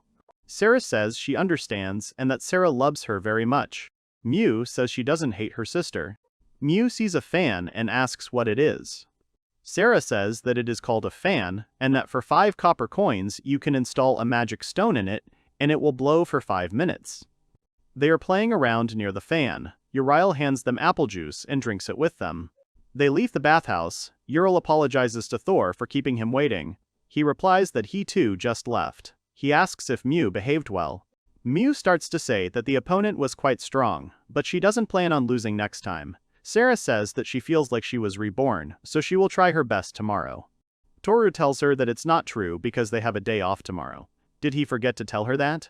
Later, in the house of Uriel, a man approaches Thor. He bows and asks, begging forgiveness if he could help him. It is his teacher Dadan. Toru asks if he really wants him to restore the stone wall in the end. Dadan says that when he asked the temple of the earth god Gaidaros to do this, they asked him for 10 gold coins. Dadan asks if he could do him a favor. In addition, he will give him all the devices on the magic stones that he used. Toru asks why such a sudden request. Dadan explains that 9 years have passed since the monsters attacked this city. Everyone is gradually beginning to forget about it, and that they do not feel any danger. Toru remembers what happened 9 years ago and agrees with him. He says that it will be bad if he fixes it all at once, so it will be better to start with first aid. Dadan is happy and says that he relies on him. He says that the main forces have now set out on an expedition to Bossalia, and several reports have arrived. Toru asks if the number of goblins has increased. Dadan is surprised and asks if he knows about it. Despite the excellent work of the electric radar, the number of goblins in recent days has been quite strange. Dadan says that he knows that it is bad to help only when trouble has already happened. However, in order to protect the residents of this city, he is not afraid to disgrace himself. Toru says that he was the one who mentioned it, so he shouldn't worry. Moreover, does Dadan mind if he goes now? Dadan says that he doesn't mind and that he can go. Dadan says that he stayed with Sako that day, and his conscience caused him to have nightmares about his hair growing out. Dadan spent the whole day there before returning, but now everything is fine, which is why he will leave the restoration to Tora. Sara went shopping with the owner, so Tora was forced to go and rebuild the wall with Miu. They come to the wall. Toru says that things are worse than he thought. He tells Miu that he will go now and find out something, so he asks her not to go far. Miu obeys him, sits on the board that flies, and says that now Miu will be like the wind. Toru thinks that, without a teacher, even a child made of special silver cannot attain the necessary form. Toru looks at the wall and wonders where to start. The outer wall is shaped like a horse's hoof, pointing east, surrounding the city. One of the entrances is located in the lower city. After going beyond the gate, on the right there will be a goblin forest. On the other side, there is the main gate, which faces the road that runs in front of the city. There are 2 areas inside, inner and outer. They are separated by a moat, over which bridges are built. In case of an attack on the outer walls, the bridges will be destroyed. Toru comes with a wooden ladder and says, "That's great," and that he'll start with the worst affected parts. Such damage is only done to cities that have been attacked by monsters several times in the past. It is not possible to hide while using the recovery, but it is not possible to cover a large area at once. He reaches out to the huge crack and says that he will start by returning the hole to the way it was 10 years ago. He succeeds. It's easy to spot the difference. He doesn't think anyone will go that far, but it would be bad if someone found out. Maybe he should reduce the area to just the damaged area. He smiles and thinks that it is impossible to completely restore the large missing fragments, but the piece of wall looks solid now and the cracks have closed, so that is already good. Toru says that at this rate he will have to use the skill many times. He would like to have a choice of multiple targets now. But selecting multiple targets can only be used in special circumstances. The effect is weakened by dispersing the power across multiple targets, but if you get used to it, it allows you to attack multiple monsters at once. Toru says that there is no point in wishing for something he cannot have, but perhaps it is worth trying it out now. He used restorations in many situations. If you remember yesterday's hunt for large caterpillars, the itch went away so quickly. Toru realized that if he looked into his mind using keywords, he could find a lot. He was saying out loud about something flawless. He finds a wall in a conscious state and restores it. He corrected about 50 steps. Miu happily runs up to him with the cats and asks if he's done with his work. Toru says that he needs to wait for the number of recovery uses to update so she can go and play some more. She continues to play happily. Toru pulls out his sword and says that since he has to wait, maybe he should try out this iron sword. He makes sharp swings. He feels this vetch and comes to the conclusion that it is not comparable to a wooden sword. If he couldn't handle it, he wouldn't be able to move any further. He made more swings and finished his training. After a while he says that by some miracle he was able to complete the restoration of the northern wall in a day. The southern one will be next, but first he needs to rest. He comes to Miu and says that they are returning. They come home, where the hostess and Sarah have prepared dinner. They sit down at the table. Cats are eating under the table. They cheerfully discuss something among themselves and start eating. After a while they find themselves in a forest. Toru tells them that today they are going to hunt an armored boar. Sarah says that's wonderful and that it sounds like a great party. Miu confidently shouts that Toru can leave everything to her.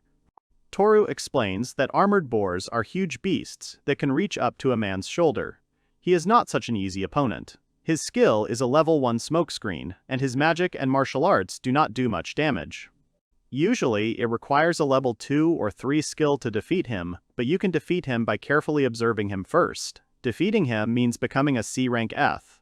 Miu says she understands him, and that's how Toru's record turned blue. Miu says she wants a blue one too. Toru laughs and says yes, of course, everyone does. Miu gets to work right away. She used electric radar to search for the armored boar for the next 2 hours. Suddenly, Miu asks if this is a boar's den. Toru immediately covers her mouth with his hand. Sarah says that it is not, and that it is probably a goblin's den. They see that they are starting to emerge from there. Toru sees a hobgoblin among the regular goblins. Sarah doesn't understand him. Toru explains that they are a subspecies of goblins and that they are rarely seen on the surface. He suggests that if things continue like this, there will probably be a procession. The goblins keep coming out. There are more and more of them as time goes on. This must be the dungeon. Miu asks what a dungeon is, and Toru explains that it is a deep hole in the ground where powerful monsters live. It can be said that it is somewhat reminiscent of the Great Abyss. It is a kind of outpost for the expansion of possessions. In its depths there is the so-called black hole.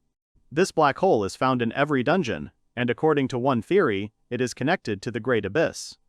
The labyrinth is protected by its lord, and thick clouds of miasma flow from the black hole. If everything is left as is, the number of monsters will only increase. Miu asks Toru, this is called an invasion. Toru says that this is true, and that the invasion could also happen for another reason. If the monsters on the surface are not destroyed, it could happen because the area available for life is reduced. In the worst case, if all the monsters from the dungeon were to emerge and take territory from the surface dwellers, the result could be a double invasion. Mu asks if he will fight them. Toru says no, and that it is impossible because the two of them are not enough to fight such a horde of goblins. He adds that all they can do now is to notify the nearest sawmill. There are 3 sawmills in the forest, but they have time to warn them all. Toru says okay, suggesting they get back quickly. Sarah agrees and suggests they hurry. Mew doesn't mind either. Toru burns an unknown triangle. Mew asks him what it is. He answers that it is a reward for restoring the wall, an incendiary mixture and an igniting cylinder. Monsters hate the smell of the incendiary mixture. He says it should work well on the hobgoblins too. He throws a rock right into their lair. The goblins start to panic and look around. Toru shouts at the girls to run in one direction now. At this time, the group of 4 is also hunting. Hisoku tells Rikaru once again that they are not ready for something like this.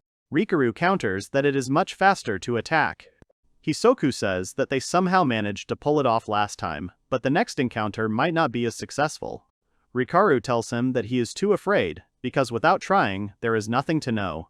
The girl starts to swear, how much longer are they going to continue this? She doesn't like that it's always like this. The girl turns to the third guy, Sizun, and says that he is their leader, so let him say something. Sizun says that there is nothing to be done, so let her leave them, because that's how guys are. Despite all these harsh words, this squad was not like that originally. But Sizun understands their discontent and irritation. A few days ago, a new girl showed up who managed to achieve outstanding results on her very first day. Since then, the atmosphere in their squad has changed slightly. They are talking about Sarah. Rikaru and Hisoku are childhood friends who left the village together. They met the magician Alacia in the border town, and it has been 6 months since the squad was created. A rich, high-ranking life awaits them if they just grit their teeth and try their best, but they didn't have any outstanding talents to begin with. Suddenly, the earth begins to shake, and in front of them they see, indeed, an armored boar. They panic. The monster takes aim and growls at them. Hisoku asks if it is an armored boar. He says it is much bigger than usual and has more legs. Rikaru steps forward. Shisan yells at him to stop, warning him that he can't defeat him. Rikaru just yells at him that he will deal with him. The monster advances towards him. He jumps and swings his sword, but he realizes that it even scratched him. The monster's snout pushes Ricard back, causing him to crash into a tree, bleeding from his mouth. The other 3 scream his name in panic. Ricardo turns to them in a convulsive voice and tells them to run in a plaintive, trembling voice. The monster quickly stomps towards the others. Sisan takes out his shield and tells the others to run. Hisoku starts to tremble. He freezes in place. Sisan runs away, leading the animal. Alicia runs to Ricard. Sizun thinks that if he can withstand a couple of his attacks, he can buy them some time. Alicia casts a spell and tries to heal Rikaru, asking him to talk to her. However, Rikaru stares blankly into space and does not respond. Adesia screams that the first-level healing water won't heal him, then she hears another sound and turns around. He sees that the monster's fang has passed through his shield and pierced Sizun's chest. The monster jerks its head, trying to remove it. Sizun is hanging onto his fang and barely speaking, asking for help. Eventually he falls back, coming off the fang, hits a tree and falls face down. Alicia begins to sob and shake, not believing her eyes. She sees the monster looking right at her. Suddenly, Rikaru stands up and tells her to run. She hugs Rikaru and screams that she will not leave him. The monster runs towards them, but suddenly an arrow hits it right on the forehead. It was Hisoku who shot the arrow at the monster with trembling hands. The monster turns sharply towards him. Alicia screams at him to run. He fired an arrow at the moment Alicia covered Rikara, but his legs do not move. He, as always, cannot move. The monster knocks Hisoka to death, breaking his bow and arrows. Shisan cries out his name in tears. Hisoku is lying on the ground with broken limbs. Shisan looks back at her comrades and thinks that they were arguing just a few minutes ago. She doesn't understand why this is happening. She used all her magic, and this will be the last time. She heals Rikaru. She says the words to give a drop of water to her children who are striving for the Lord of the Tree of Life. The monster turns to them. Alicia stands up, thinking that at least she was able to save Rikaru. She walks towards the monster in fear. At this time, Rikaru sees a silhouette in front of him and thinks that it is the god of death. Alicia tightly grips her weapon, then feels someone put a hand on her shoulder. It's Toru who tells her that she did a great job and that everything will be okay now. She starts to cry. Then Ricardo stands up and asks what happened to him. Alicia looks around. Then Toru shouts to Sarah that he is leaving them to her, and Mu asks to lend him some power. Sarah obeys him, and Mu activates the thunderstorm. Toru quickly moves and comes to Hisoka. Alicia sees that he is alive and looks at them with hope. Toru overtakes the monster and approaches Season, touches him and brings him back to life. Season recognizes him. Toru moves quickly and attacks the armored boar with his sword. However, it slips and does not damage the monster. Toru thinks that if this continues, the thunder needle will subside. He thinks hard about what to do. He looks back and sees a tree. He quickly runs towards it, climbs up the tree trunk, but then he weakens and realizes that the effect of the thunder needle has worn off. He falls down from the hollow and runs away with all his might. He touches a tree. Suddenly, the boar finds himself pinned between the trees. No one understood what it was. Alicia asks what just happened, that this old tree just did that. Mew shouts at Thor that he is incredible and that he was faster than the thunderstorm. Toru himself is surprised by his strength and looks at his trembling palm. Rikaru asks Alicia what just happened. She falls down exhausted and starts crying, saying that she has no idea. Rikaru doesn't know what to do, while Mu calms her down and strokes her head. Toru stabs the armored boar, causing it to groan in pain. Toru thinks that it is definitely an armored boar, but it is so huge, and then there are those legs. Then Sison comes to him, asks for forgiveness, and thanks him for saving them. Toru tells him not to worry, because he himself was just hunting him. Sison awkwardly asks why he saved them. Toru just puts his index finger to his lips, hinting not to ask about it and to remain silent. Sison apologizes again. Toru says that no matter how you look at it, it has too many legs. Sison agrees and says that it is not an ordinary armored boar, such as this, are called special species. He has met one before. If monsters are not hunted, their numbers increase, and due to the reduction of their habitat, mutations begin to occur. The modified individuals, sharpened for battles, are called special species. Toru tells Shisan that they had found a goblin cave earlier, and that they had suddenly started coming out. He is surprised by this news. Toru asks him if he could help him, while Rikaru asks if it doesn't seem like a big problem. Hisoka agrees with him and says that it is. Alicia asks Sisan what he thinks. He confidently answers that he will go with Toru. They silently nod in agreement. Toru says that they should get out of here first. After all, this is the armored boar's territory. Sarah asks if they are really going to leave their prey here. Mew asks if Toru doesn't want to eat meat. Toru says they'll pick him up on the way back, so they should go with him. Mu says he can't wait to get back. There are lumber mills to the northeast and southeast, and another one on the forest path. They come out to the forest path, and Toru says that it is excellent. He tells the others to head to the southern sawmill. The three of them reach the northern sawmill. A man meets them and is happy to see Toru. But as soon as he tells them about the circumstances, that goblins are crawling out of a cave nearby, and that the situation is very dangerous, his face is covered in panic. He screams that this cannot be. The man gives a signal through the sound and shouts that they are leaving the cave and that they must evacuate. He announces that an invasion is about to happen and that the city needs to know about it, so they prepare a signal smoke.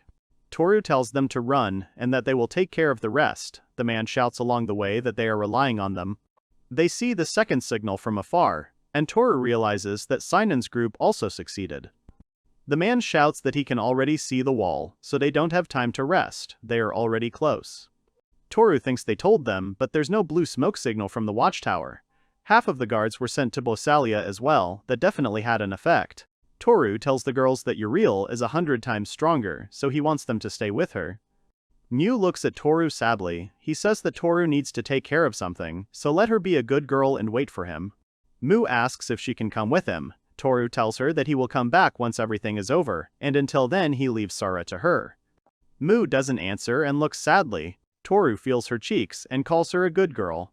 They say goodbye. Toru runs away. Sarah shouts after him to take care of himself. Carlos meets them at the gate and asks Sarah where the old man is. She replies that Toru said he had something to take care of. Carlos is outraged that he has to do that at a time like this. Carlos says that red smoke means something bad, then Mew runs into his leg with his cart. Carlos writhes in pain and asks what she's doing. Mew yells at him to get lost, calling him a suspicious character. She tells him to leave his sister Sarah alone. Sarah awkwardly tells her that everything is fine. Sarah says that it is still very bad, because a lot of goblins are coming out of the cave. Carlos tells her that this is impossible because the cave was taken care of 10 days ago. If an invasion was being prepared, it would take another month. Carlos thinks to himself that it's even harder to believe that the old man would be wrong about something like this. He says out loud that things are very bad, and the boys from the South Sawmill haven't returned yet.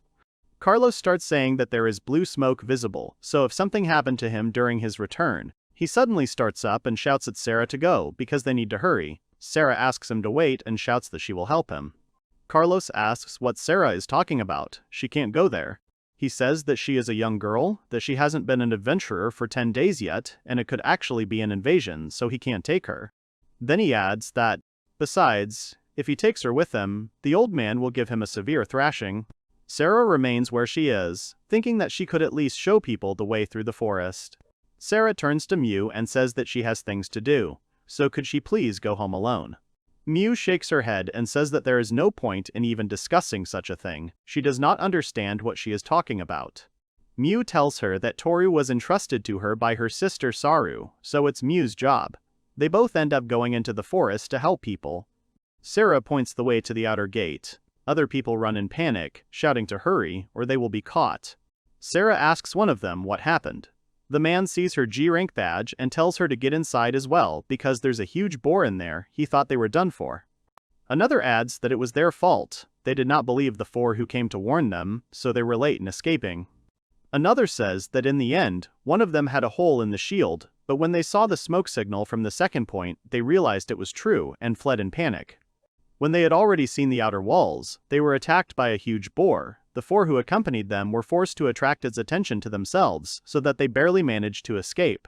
Sarah asks excitedly what happened next. He replies disappointedly, if only he knew. He is going to tell the gate guards. He hopes that it will help them somehow.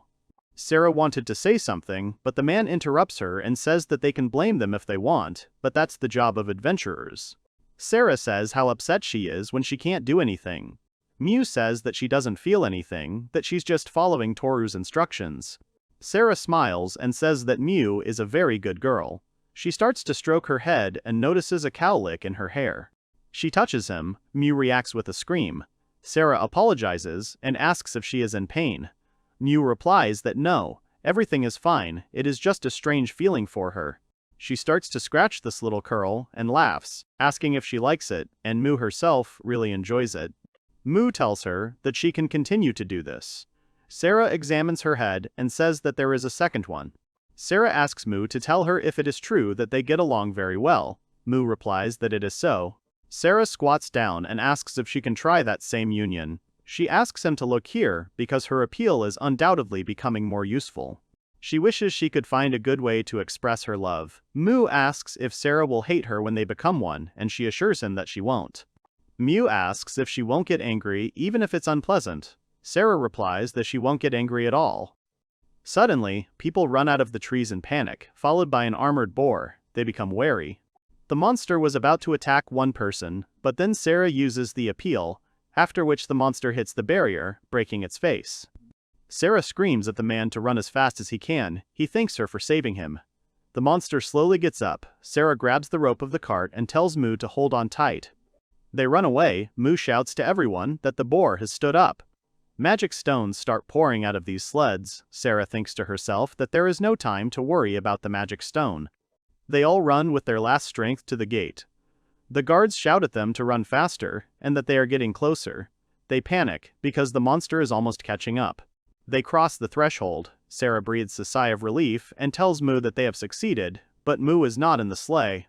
Just before, when Rikaru was distracting the boar so that the others could escape, Hisoku was shooting arrows straight at the monster from other bushes.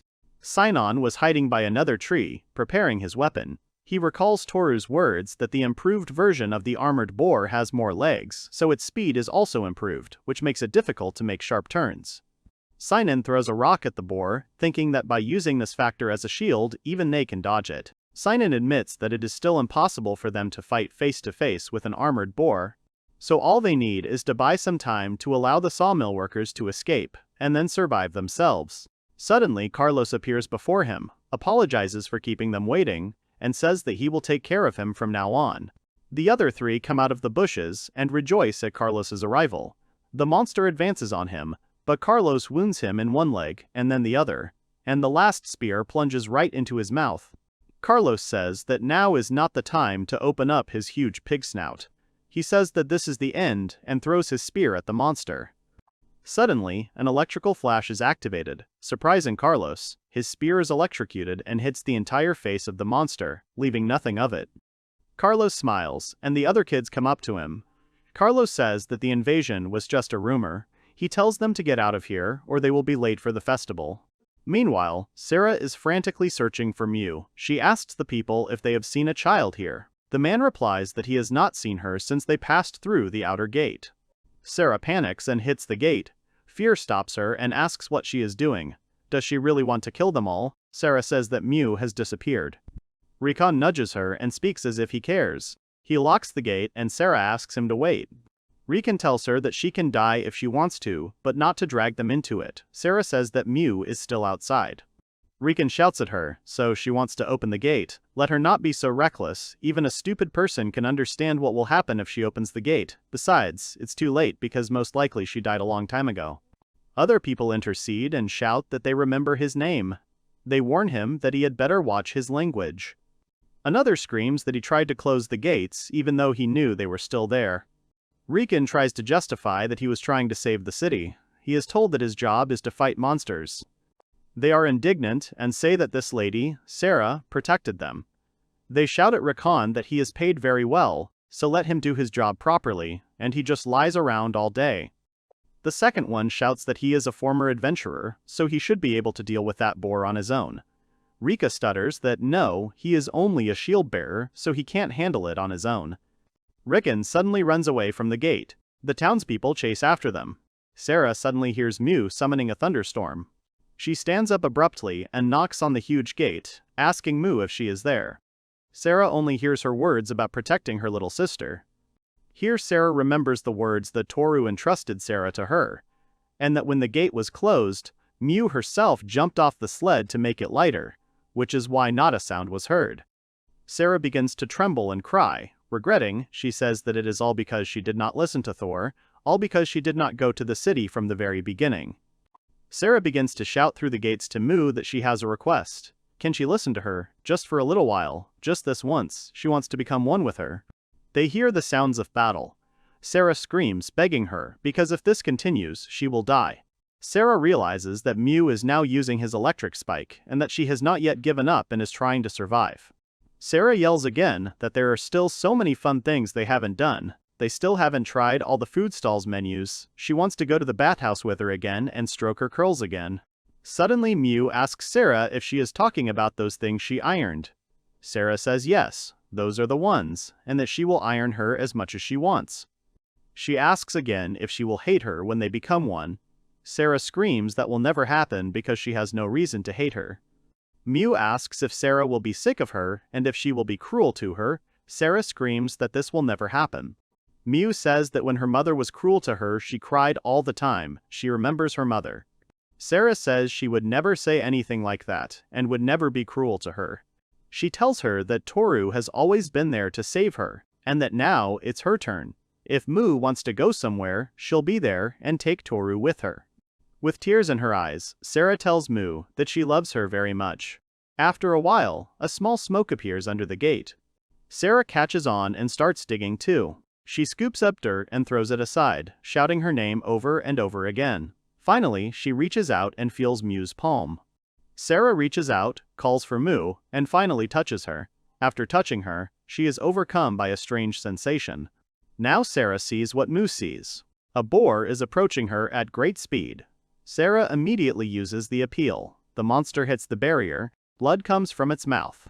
The monster does not stop and attacks further. Sarah uses the appeal again. Here the boar's fangs are already starting to crack. The third time she uses the appeal, the monster completely loses its fangs, and then the boar's muzzle completely separates from the body and falls lifeless. The man gulps air and watches the monster die. After a while, she wonders if he is dead. She takes the stick, hits it on her face, and smiles. She stands up and shouts that she has won again and that she is actually incredibly strong.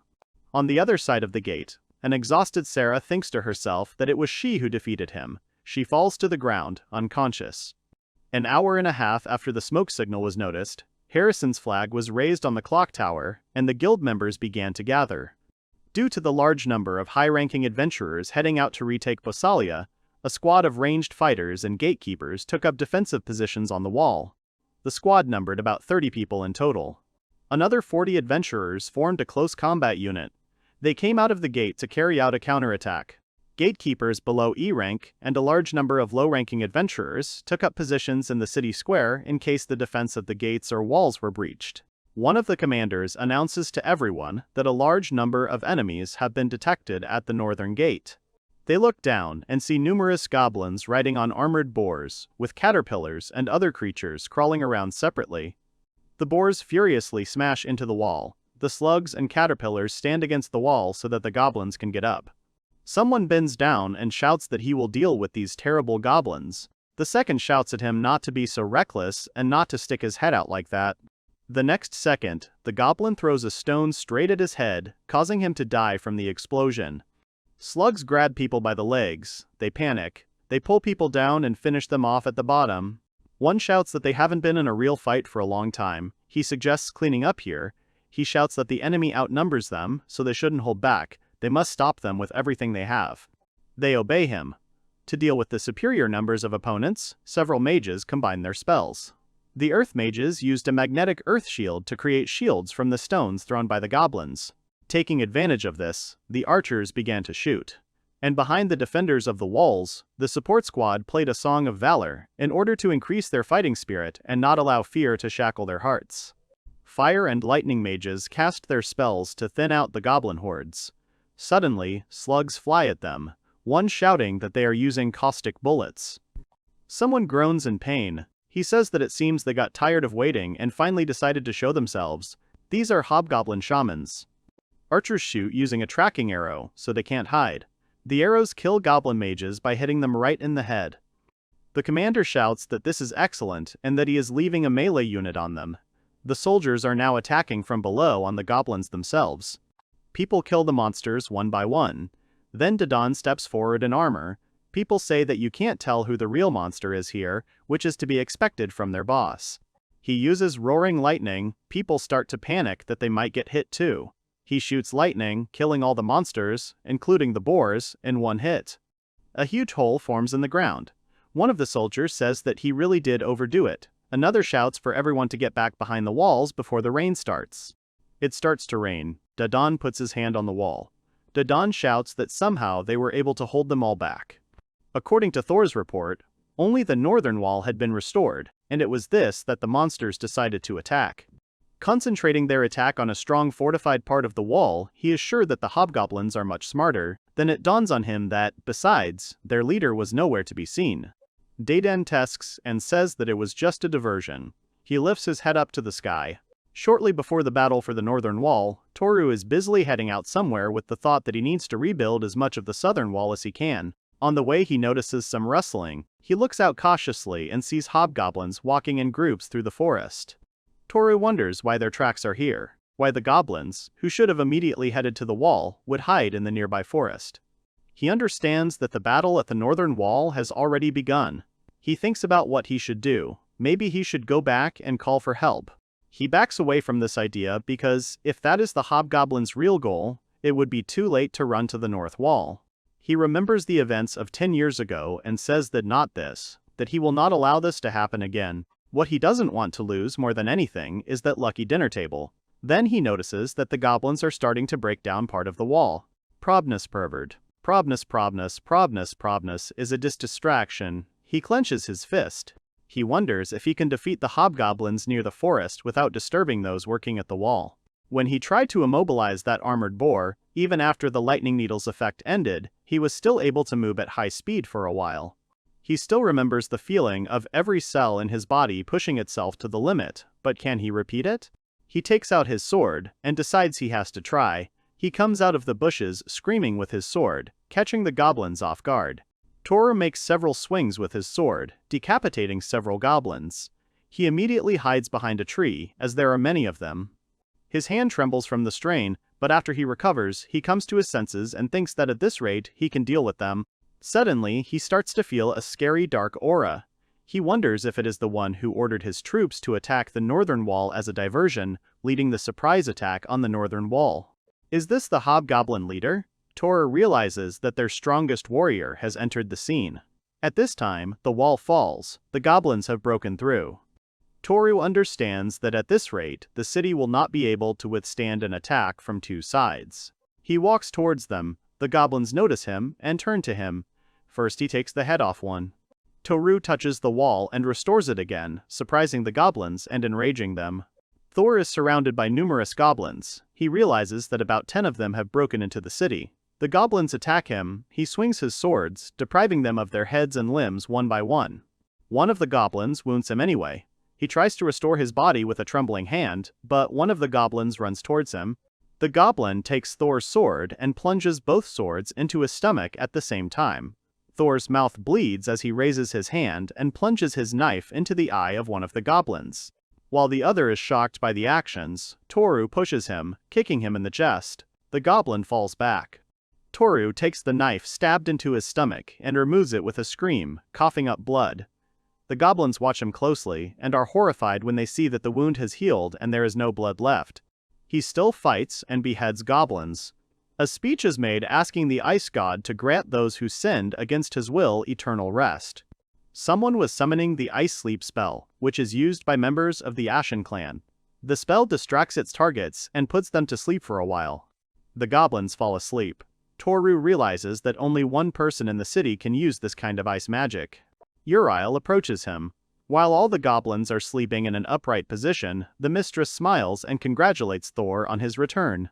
Toru asks the owner what she's doing here, and she sighs and replies that places like this are subject to attacks these days, which is why the housing here is so cheap. Suddenly the goblins wake up, but they don't have time to react because Toru deprived them of their heads. He still hasn't heard the horn signaling their victory from the north. He figures he has to do something before the hobgoblin chieftain and his troops get a chance to go elsewhere. He turns to his mistress, who nods her head and says that she may not be able to fight for long, but she asks to be allowed to help him. Toru smiles and nods as well. He approaches the wall, places his palm and restores it, thinking that after this he will only have 3 uses left.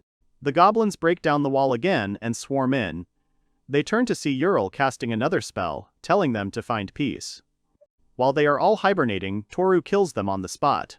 The second group of goblins bursts in, with their leader standing behind them and sending fog there. Uriel conjures ice crystals. The goblins freeze in fear again. Thor swings his swords, they bleed and tremble, but cannot do anything. Toru thinks it's incredible. Just by inhaling these tiny crystals, the hobgoblin's regenerative abilities were completely suppressed. He realizes that all he can do is chop them up, which he does. He turns to the owner and sees that she is ill. He manages to catch her before she loses consciousness. Even though she used low-level skills, she used them multiple times against multiple opponents. While interrupting their movements, it must have caused this exhaustion. She must have used an incredible amount of magical energy. The mistress leans against his back. A new crowd of goblins bursts in. Toru picks out the moment in time in which the mistress had her maximum supply of magical energy. Then he will completely restore it. The goblins enter, see the corpses of their comrades and want to run back, but they die immediately because their leader enters. Thor realizes that it is the leader of the hobgoblins. He asks Uriel if she can go. She asks if it is because of Thor that even the pain in her hips has completely disappeared. Toru says he'll figure it out somehow, so he asks her not to push herself too hard and to rest.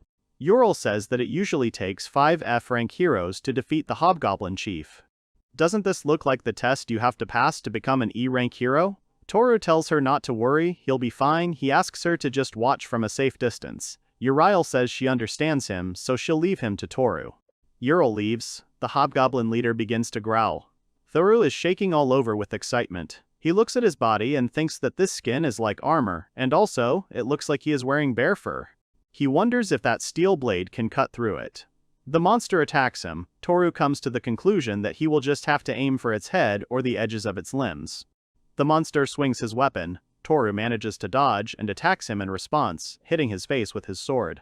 The monster gets even more angry and attacks him again with its huge bone. Toru dodges again, moving to the side. The goblin's face begins to emit smoke. His wound heals completely, and he licks the remaining blood off his own face. Toru realizes that it is useless. Even if he attacks parts of the body that are not protected by fur, he will still regenerate all the damage done to him. He stands, his hands shaking, and so does his sword. It occurs to him that there is still one place his blade can do damage. Toru suddenly moves and attacks the monster with his sword, aiming for the eyes, but he suddenly raises his hands, protecting himself with his forearms. The monster exhales smoke from its mouth, and Toru can barely hold on from the tension. However, the goblin's hand slips, and Toru hits it right in the eyes. The monster screams loudly in pain, covering his eyes with his hand. He stumbles and loses his balance, at which point Toru attacks again, wanting to overwhelm him with a flurry of attacks. Then the monster reaches out and grabs Thor by the collar. Thor realizes that he is caught. He reaches out and touches the wall, then uses Restore. The wall begins to grow, and Toru falls on his back. The wall pins the goblin, who can't see anything now anyway. Numerous rocks fall on him. Toru breathes heavily and thinks that he was able to return this wall to the moment before the hobgoblins made a hole in it. Ural comes up to him and says that it was a good job and he must be tired. He turns his head and thanks the mistress. He is silenced for a moment because of the young Ural. Thor's mouth drops open in shock, his cheeks starting to turn red at the sight of her. Ural asks if something is wrong and why his face is so red. He awkwardly mumbles that it is not. Toru stands up and stabs the goblin leader in the head. He asks if the two have returned to the house. She replies that they have not. Toru thinks to himself that for some reason the owner has not noticed the change yet. Toru can't even use recovery in secret, because he has no more uses left. Ural says that she will look after everything here, and she asks him to hurry up and return to the gate. Thor thanks her and says he will leave it to her. He leaves her in a hurry, while Ural thinks about what to cook for her today. The rain stops. Drops are running down the plants. Carlos tells Thor that he is late because the party is already over. Next to Carlos stands the group with Seizon. Toru is surprised and says that he thought the rally point was somewhere else, and that it looks like the four of them were able to figure it out here. Seizon says that right after the horses finished everything, they encountered another armored boar, but Carlos saved them. Then they met Sarah and Mew at the gate, so they stayed and protected the area. Carlos says that right before the gatekeepers showed up, they united after that and went on a rampage, tracking down the rest of the troops in the forest. Toru tells him that he owes him something. Carlos blushes and awkwardly says that he doesn't, and that he should just find his own path where he can move on and not worry about such trivial things like owing him something. Suddenly, someone calls Thor. He turns around and sees Mew and Sarah running towards him. They both hug him tightly. Carlos and the others look at them with warm eyes. Toru immediately realizes that Sarah seems to have used the conversion until she completely used up all her magic. Sarah begins to say that she thinks that after all this, she finally understands that it takes a lot of willpower to risk your life for someone else. She says that she really regrets not realizing this sooner and that she wishes she had returned to the city immediately. Toru says that he understands this, and that the fact that she realized it is more important than anything. Mew asks if he wants to hear how she defeated the boar. Sarah says that she defeated it. Toru stares at them, and then suddenly starts hugging them very tightly. The girls blush and cheer. Toru says that they gave it their all, didn't they? He can't describe how glad he is that they're safe. He says that it's his fault for thinking about letting the adults handle it. Sarah starts to object, and say that it is not his fault, but her fault, because she could not do something so simple. Mew says that she protected Sarah, just like he told her to. Sarah starts to get indignant and tugs at Mew's cheeks, saying that it's not nice to defend her like that, and if she does it again, she'll get really angry. Mew reminds her that Sarah said she wouldn't get angry. Toru watches their interaction and smiles, wondering if they are finally starting to get along. The next day, after defending Broaden City from the goblin attack from the Goblin Forest, the troops that were sent by Deputy Chief Sako returned. The report confirmed the details of an investigation that had been ongoing for some time. The area near Bossalia that had been destroyed had been transformed into a huge dungeon. High-ranking adventurers suddenly entered the dungeon and dealt with the threat of any problems. The real problem is the fact that this infiltration happened just before the goblins attacked Dadan. At Choi's establishment, Teacher Dadan asks Sako if he really wants to tell him that the goblin attack yesterday was somehow connected to the destruction of the dungeon in Bossalia, something like the bad consequences of its destruction. Sako tells him that this is purely his assumption. Further investigation is needed to determine the cause, in his opinion. Sako adds that, in addition, after the report of the attack, the countermeasures were weak, and in addition, everyone was distracted by the goblins' sabotage, which allowed them to infiltrate the city. The last of them was easily defeated by some passing seeker. But this does not change the fact that the efforts made were a complete failure. Deidon laughs and says that, then many thanks to this passing seeker, if it weren't for him, then the tragedy of Bausalia would have been repeated. Sako gets angry and says that this is not a joke. Dadan tells him that he understands what Sako is trying to tell him. He wants Dadan to reorganize the gate guards nearby, in short, to reduce their number. Dadan is already shouting that he will not just sit idly by, he will redistribute savings to rebuild the wall. Sako drinks and says calmly that it is up to him to decide what to do, and that he can express his opinion to this committee at the next meeting, and that it is also necessary to reward those who fought bravely yesterday. Deidon exhales and says that the whole mood has dropped again. Although there are fewer and fewer of them, the work only becomes more. If this continues, then their morale will hit rock bottom. Sako tells him that it is inevitable given the current circumstances. Since there were no civilian casualties, it is far from the worst outcome, but for the gate guards to take all their hands and close the gate to the people makes them look bad. Dadan says they really should thank them for this, that's for sure. Sako adds that only 3 gate guards died this time, compared to 11 of them 9 years ago. Dadan says it's hard to believe, to think that his stupid student would become so capable. Sako says that the one in question was with another seeker, but he is interrupted by the establishment's waiter, talking about nameless heroes who famously defeated dozens of hobgoblins and their leader. The waiter turns around and says that there is even a rumor that one of these heroes is a beauty with a broom. People in the city have created a stir trying to find these mysterious heroes. Dadan says that he has become a man, speaking of Toru, who has far exceeded his expectations. Sako agrees with him, and they both continue drinking. Dadan remembers, and says that Sako said something about Lady Ural, being a man who sees through any deception, he can say that it was unmistakably her. Sako says with a smile that he will be very surprised, as always, because her beauty is amazing. Dadan says that since Toru was able to restore her youth, maybe he can get rid of that rough look that Sako always has. Sako replies that his selfish desires can wait, they have more important things to do now. Dadan asks if he is talking about Bausalia, he asks what happened. Sako reveals that they were able to deal with the dungeon itself, but the labyrinth boss was proving to be quite a challenge and that sealing it won't be easy. That's why he wants Toru to try harder and become even stronger. At this time, Toru meets Carlos. He asks him if he is leaving the gate guards and leaving the city. He confirms this and says that he is leaving with Rikon. Having committed a selfish act by running away after the gates were closed to innocent people, Rikon was stripped of his seeker status and will be banished from the city. After all, this loser has been his partner for years, he can't just leave him like that. He reflects on his actions, so Carlos thinks they can figure it out together somehow. Carlos asks Tora to tell Sarah that he's sorry he couldn't take her to different restaurants, and then calls Mew a squeaker and asks her to tell her that Carlos is actually a cool guy. Toru tells him that it will be difficult, because Carlos knows that he is not going to lie to her. Carlos smiles at this answer. Toru holds out his fist to him. Carlos holds out his hand without a wrist. Toru then tells him that this is his parting gift. He remembers all their hunts together, how he restored knives. Then he said that this is all his skill can do. Carlos starts crying and saying that this skill is not useless at all, not even a little bit.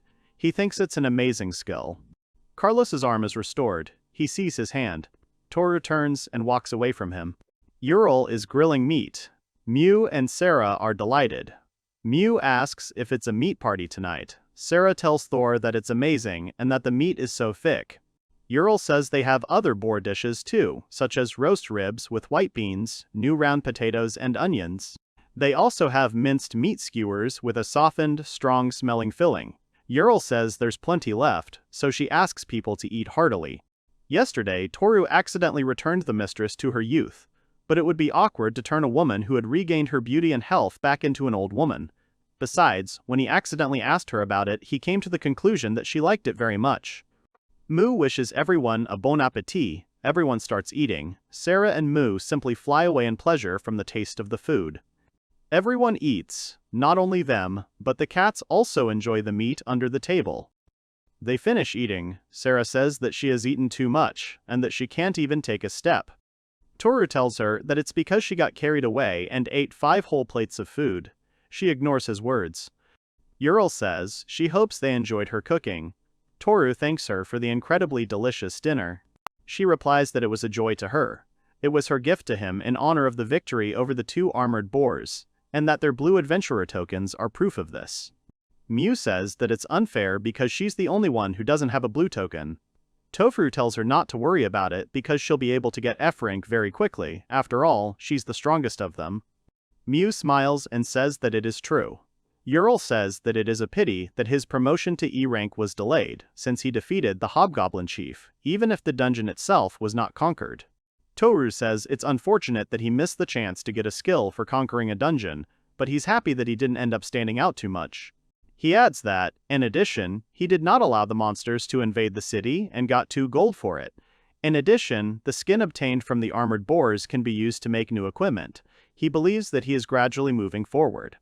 Ural smiles. Toru tells her that he would like to ask her something. She asks what it is.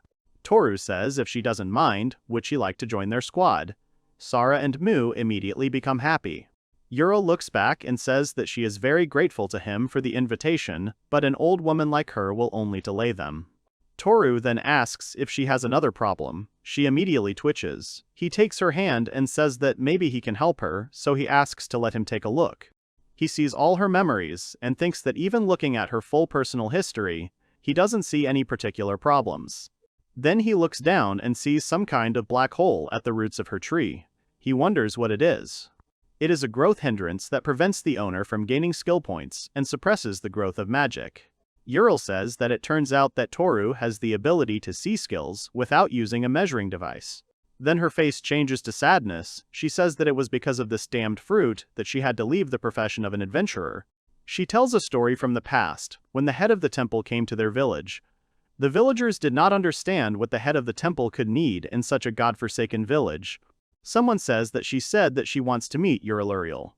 The others are surprised and call the girl a damned witch. Someone shuts her up, saying that she shouldn't say such things so casually. At Uriel's house, she asks again if the head of the temple really wants her to become a teacher. She confirms this. Uriel thanks her for having come such a long way to get here. However, she refuses her offer. The temple leader tells her that the reason why someone like her, who was considered a candidate for a hero, left adventurers. She asks if it is because of the mage killer. She remains silent. The temple master says that usually, defeating the dungeon lord and sealing the black hole on the skill tree trunk will cause a new fruit to appear, but in one labyrinth there is a skill that curses magic users. Then she adds that it's just a rumor. Whether it's because she was kicked out of the party or she just got tired of the adventurer life, the reason why she stopped being an adventurer doesn't matter. She asks Ural to share her great knowledge with him, calling her white ice. Uriel says that at the discretion of the head of the temple, she became a teacher. She became a person who put her dreams on the younger generation, helping them grow. Toru says he understands now. Toru says that he checked the effect of the curse. The description says that it reduces the amount of skill points received after defeating monsters by 10 times, and gradually reduces the reserve of magic, which should increase over the years. That time, he panicked and searched for the time with her maximum magic, and brought her back with recovery at that very moment. Sarah asks if he can't use his skill to get rid of it. Toru says that in the case of a skill tree branch, he can use recovery as many times as he wants, but with the recovery time reversal effect, the skill fruit cannot be removed from the trunk. Sarah asks if she can take a look. Ural tells her to try. Sarah asks Mu to help her. Mu replies that she is so full she can't move. Sarah tells her that if she falls apart after eating, she will turn into a fat cat. They sit down next to Uriel. Mu takes her hands and says that they are beginning. In a moment, all 4 of them find themselves in front of Uriel's tree. Ural says, "It's so strange to see the tree so clearly." Sarah asks her if it's not amazing. Mu brags, saying it's all thanks to her. Sarah says they are busy now, so they will put it off until later. She strokes her head, where her hair is arranged in a swirl. Sarah approaches the fetus, closes her eyes. The others begin to panic and ask what he is going to do. Suddenly, after Sarah's actions, the fruit turns light. Growth acceleration is a skill that accelerates the user's skill points and magic growth. Toru begins to realize that Sarah simply reversed the curse with her skill. Sarah says that she just thought it might work. She asks her how she feels. Ural doesn't answer her. The next second, the mistress throws herself into her arms with tears in her eyes. Sarah smiles and hugs her back. Toru takes Ural's hand and pulls. Suddenly, someone between them screams that she can't breathe. It was Mu who was sitting on Sarah's lap, and Ural was crushing her with her arms. They continue to hug, and Toru sits next to them with a smile. The four of them arrive at the Adventurers Guild. Sarah says that it's incredibly empty today. Toru says that's all because the plan to retake Bosalia is finished for now, and the high-ranking adventurers have returned to their hunting grounds. Sarah says she and Mu will go get ready. Mu says they'll be back soon. Toru says not to overdo it there. Thor tells Uriel that everything is fine and that they should go too. Uriel tells him that she is counting on him to show her around here. Although it's pretty empty, there's still someone very loud. Toru tells Ural to go to another stand. Toru asks the worker with the two ponytails if they can register a new adventurer. She answers absent-mindedly that they can. As soon as she sees Ural, she immediately starts blushing and stuttering her words. She hesitantly greets them and says that they are accepting applications for registration and that her name is Marika. She asks if she can know her name. Ural introduces herself and tells her it is a pleasure to meet her. Marika hands her a paper and asks Mrs. Ural to fill out the registration form. She laughs and says how nice it is to see the letters clearly. Toru asks the worker, because to register a new adventurer, the token of the one who introduces him is needed. He shows his token, the worker sees it. Marika looks at the paper and voices the information that she is 22 years old and from Stola. She smiles and says that she now understands where these ears come from and that she does not see any problems. Uriel's real name is Jurali Rule, but they forced her to register as their granddaughter, shortening her name to Juril. Marika puts down the ball and says, "Could she please touch this ball now?" Ural reaches out and touches the ball. Toru is once again amazed by Uriel's skill tree. Even the three lower skill branches of Ice Dream, Ice Crystals, and Snow Cover are fully grown, and there are skill fruits hanging on all the top branches. In addition, the mid-level skill tree, Ice Flower Camp, has already fully grown, and Freezing Mist has very little left. All skill trees have a maximum level of 9, and although it is not a fact that they will all grow, she already has 4 of them. Marika says that she is simply incredible. She starts thinking hard about what rank to assign her. After thinking about it, she happily announces that she will be given rank B. Toru gets indignant and asks if all newbies shouldn't start at G rank. Marika starts getting angry and asking what he even wants. He keeps butting into their conversation, he couldn't stop doing it. Tofu awkwardly replies that it's not like that and that he's just trying to figure out if the system has changed. He thinks it would be problematic if she got such a high rank. If adventurers are more than 2 ranks apart, they cannot form a party and the hunting grounds they can go to will be limited. Toru looks around and sees another worker who always serves them. Toru asks Marika to wait and stop the procedure because he wants to make sure of something. She gets angry and asks why she does that because she works here too. Ural starts to calm her down and very politely apologizes and asks if she could wait a little. Marika immediately changes and with a smile answers that she will wait as long as she needs. Then he adds a condition, asking if Ural could let her touch her hair.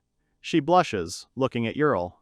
There is a quarrel at another counter. A customer demands the worker to give him the name of this modest gentleman hero. She answers that, as she said, she cannot divulge it at their personal request. The visitor persists and asks what about the initials. She can do that. She replies that even the initials alone might be enough to identify him, so she can't do that. The visitor turns out to be a woman and says that they will not achieve anything this way. After thinking, she starts asking again. She asks the worker what about age. They can do that. She has already given up quite a bit. She starts to say that that is also not much. The visitor interrupts her and asks with an angry expression if they can't even tell her her age. Toru comes up to them and says that he is 39 years old now. Then he asks if their conversation is over now. He turns to Enna and asks if she has a minute.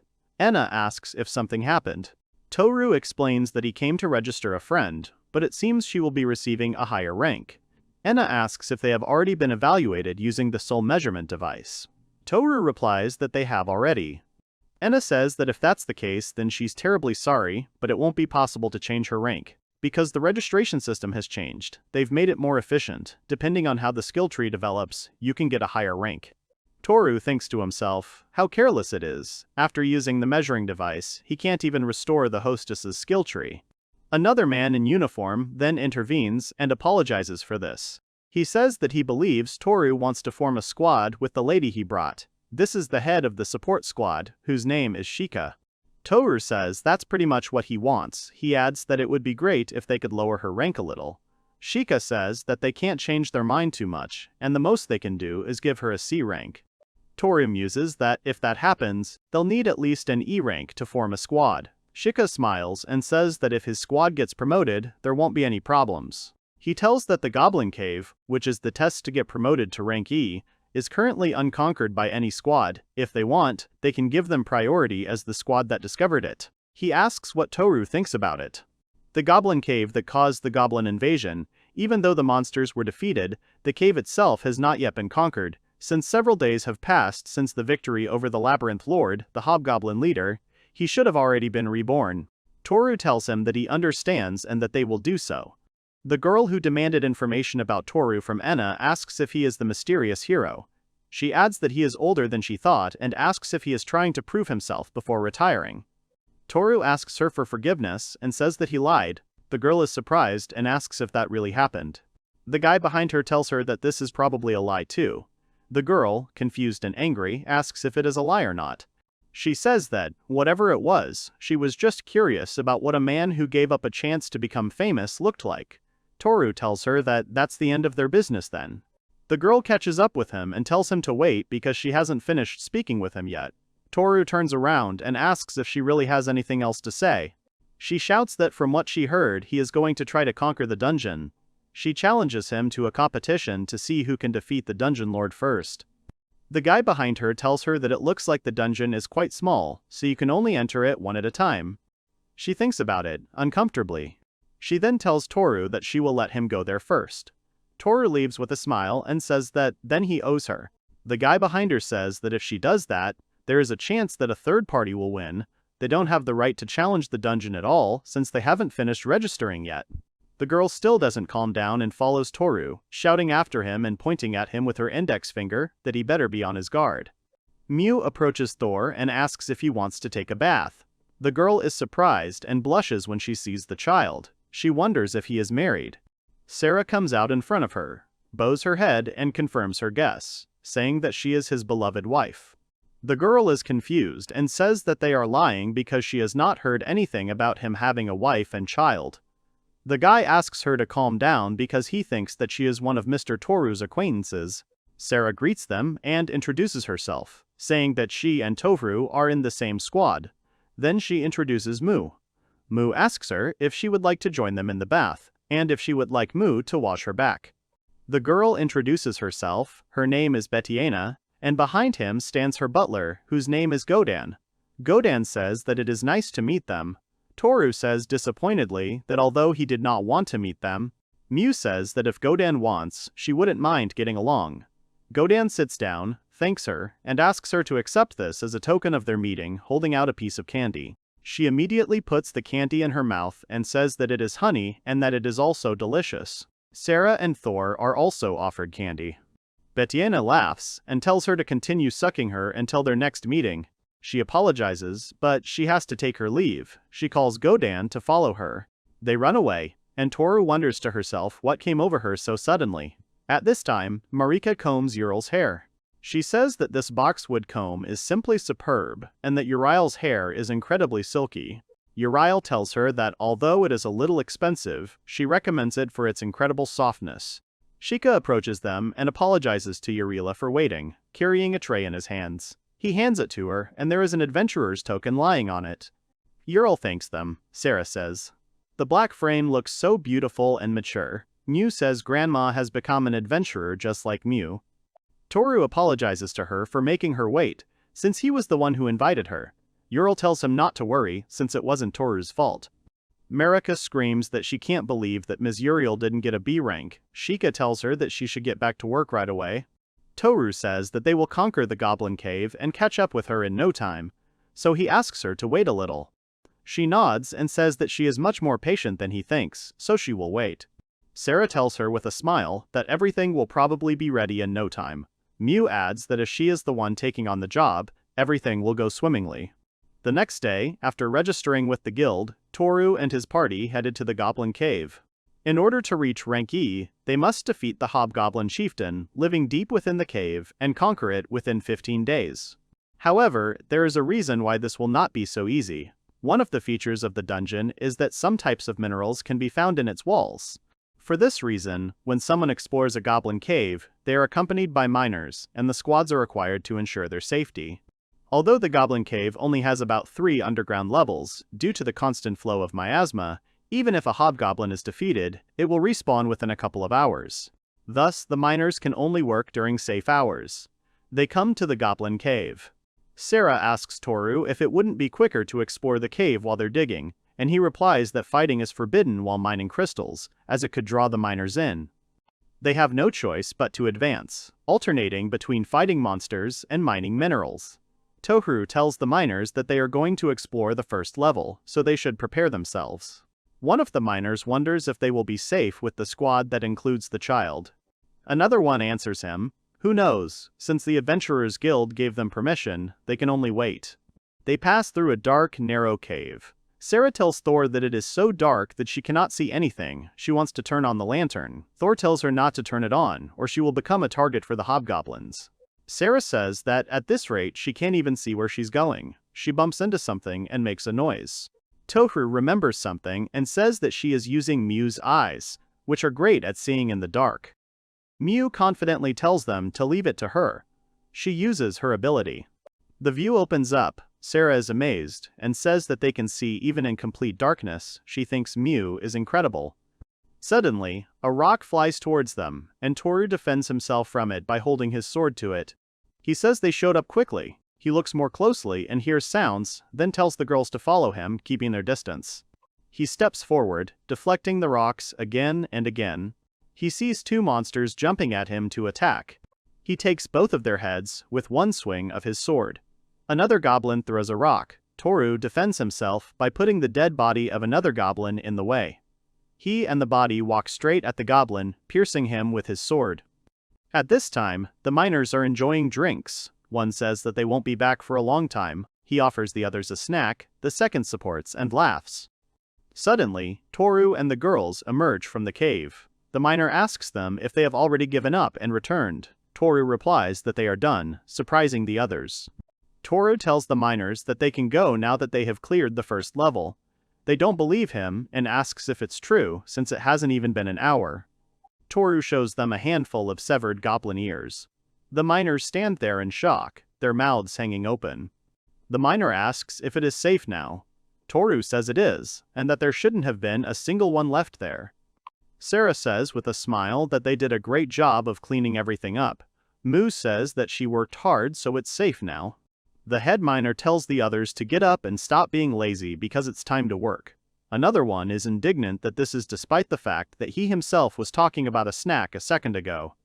They all go into the cave together. Sarah notices something about Toru's sword and asks if his sword belt is sagging. Toru says that after all, he is quite old. She asks if he can't restore it. Toru explains that his restoration doesn't work on items not meant for combat. It can only restore weapons and armor that take direct hits. Sarah says that she understands now. Toru says that's great and suggests that they clear the area of monsters while the miners dig there. He sees Moo doing something with rocks with the miners. Toru asks what she is doing with the miners taking a break. Sarah replies that Moo said that piling up rocks is fun and that she has opened up to them completely. Toru calls Moo to the cave, and she tells him that she is tired of doing the same thing over and over again. Once the miners realized that Toru's squad, despite their appearance, was quite skilled, the number of miners began to increase day by day. A few days later, the number of miners increased to 20, and in case of an attack by monsters on the camp near the cave, a new squad was added as guards. This is Shisan and his group. He thanks Toru for working hard. Rikaru tells them to take care of each other. Hisoku and Alacia say hello, saying that it's been a while since they've seen each other. Sarah is happy and also says that they haven't seen each other for a long time. Toru says that from what he heard, they will be guarding them on their way home as well. Shizen says it's all thanks to Thor. Rikar asks if he suddenly found a lot of courage or if he just stopped being afraid of everything. Hisoku tells Rikar that until recently all he could do was swing his sword like a madman, but now he has even learned to retreat. Rikar says that even Hisoku has learned to shoot a bow without posing. Alessia says that she has less of a burden as a healer now and can relax and watch the battle. Toru just smiles at their statements. Alicia remembers and says that they would like to ask Toru about something. Toru immediately thinks about mining ore. He replies that he doesn't mind because this time they gave up the mining rights. Everyone is happy, Mu too. Toru stops her and says that not her. Mu irritably says that she wants to dig too. Toru asks her if she always liked the holes so much. She replies that playing with rocks is fun, and if you hit a pile of rocks, it will start to fall apart. Toru concedes and says that when they are done clearing out the goblins, Toru will help her too, so Mu should be patient. She replies that she understands him and that it is a promise. After 5 days of exploring the cave, they have collected enough ore. One of the miners says that they will soon finish mining on the first level, and that it has been a long time since they were able to advance so quickly. To be honest, they did not expect anything special at first. The miner says that Sarah and Mew are so cute that anyone would be fooled. The other agrees with him, saying that he is absolutely right. Sarah blushes, and Mew is happy. Gather asks Toru if they are going to try to go to the second level tomorrow. He asks if it is okay that they are in such a hurry. Toru replies that they have more or less cleared the first level, so they will wait and see. The miner says it is good that they do their work quickly, but he does not want them to overwork themselves. The loggers told them how they saved them. He apologizes for doubting them. Toru exhales and says not to worry about it because he's already used to it. There are 10 days left until the deadline. Days left of the time to conquer the Goblin Cave. Ramo is happy to see them and says that they have returned and have done it quickly. Toru immediately apologizes for the rush. The girls greet Ramo as well. Ramo asks Toru that he is apparently doing well. Then he asks everyone if they want to try on the new clothes. They all change. Sarah asks if it suits her. Toru nods silently. Ramo says that if it's too tight around the shoulders or under the arms, she can adjust the suit to her body using the drawstring at the chest. Sarah looks and asks if that's what he's talking about. Mew asks, pointing to the hat, what it is. He replies that it is a hat made of red hippopotamus skin. Mew is surprised. Ramo asks how she is, if she likes it. She answers that she has a slightly strange feeling, but she likes it. Mew immediately runs to show Sarah and Thor. Sarah touches her elbow and says how strange it feels because they are soft to the touch, but when you grab them, they become hard. Ramo says that they are made from the hump of an armored bear, an effect that is achieved by layering it. Ramo looks at them lovingly and says if only he had a wife and children. Toru tells him that he is not yet 30, so he still has plenty of time. Ramo smiles and says that he is right. If even he, who has just turned 40, was able to get such a nice wife and daughter, then it is definitely too early for him to give up. They look at Toru. Sarah says that anyway. His robe is very beautiful. Mu says that Toru is all shiny. Ramo explains that this robe is made from the blue-striped serpent that lives in the fetid swamps. Since it lives in miasma-soaked swamps, its skin is particularly durable. Toru says that it also means that it is a high-grade material, worth 20 silver coins. Sarah asks him if it is okay for him to take something so expensive. Ramo immediately smiles and winks, saying that he recently received an order to repair a snakeskin cloak. Toru says that they used the repair as an excuse and used the restoration to cut off some material for themselves, then made this robe out of it. Ramo asks how things are going with the cave. He says that the fact that they made him hurry shows that they are going through hard times. Toru says that nothing can be hidden from him, and that it is a race against time. Ramo tells him that after all, there is also this tradition of not killing the Lord until the required amount of ore has been mined. Toru thinks of Ural and wonders if only they had a little more help. Ramo says that instead of helping, the miners are becoming a burden. Toru suddenly remembers something and tells Ramo to wait and says that they will succeed. Mew hands over the bag and thanks him. Ramo says that it is a pouch he made for her to celebrate her promotion. Is she really using it? He suggests that they take a look at what is in it. He sees the magic stones and asks where she got them from. Mew replies that they are food for Ohanamaru. Ramo openly says that he doesn't understand anything, so he asks for an explanation. Sara says that this is Mew's favorite sled. Apparently she named it that because of the flower-like design, and the magic stones allow it to fly. Ramo is surprised and understands that's what she meant by food. Sara says that Toru was angry at Mu because she rides them too much. Mu sadly says that Toru was angry. Sara then tells Ramo with a smile that now, if she tries hard during the adventures, she can get the magic stones. Mu adds that this is called a salary. Ramo pats Mu on the head. Toru tells him that they are leaving. He sees them off, waving goodbye. Suddenly, Sarah turns around and says that she would like him to do something for her. She comes up and whispers something in his ear. Ramos says that it will only take him a couple of days to do something like that. Sarah begs him to do it for her. Ramos smiles. Sarah goes back.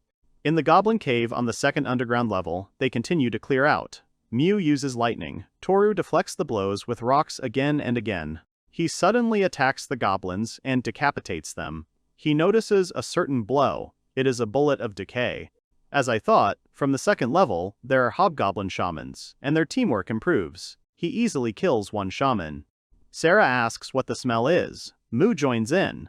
Toru replies that it's something like a skill monsters use. If you touch it, the same thing will happen to him. Mew takes Saru's gun and starts touching the smoke, saying it's fun. Her guns start melting.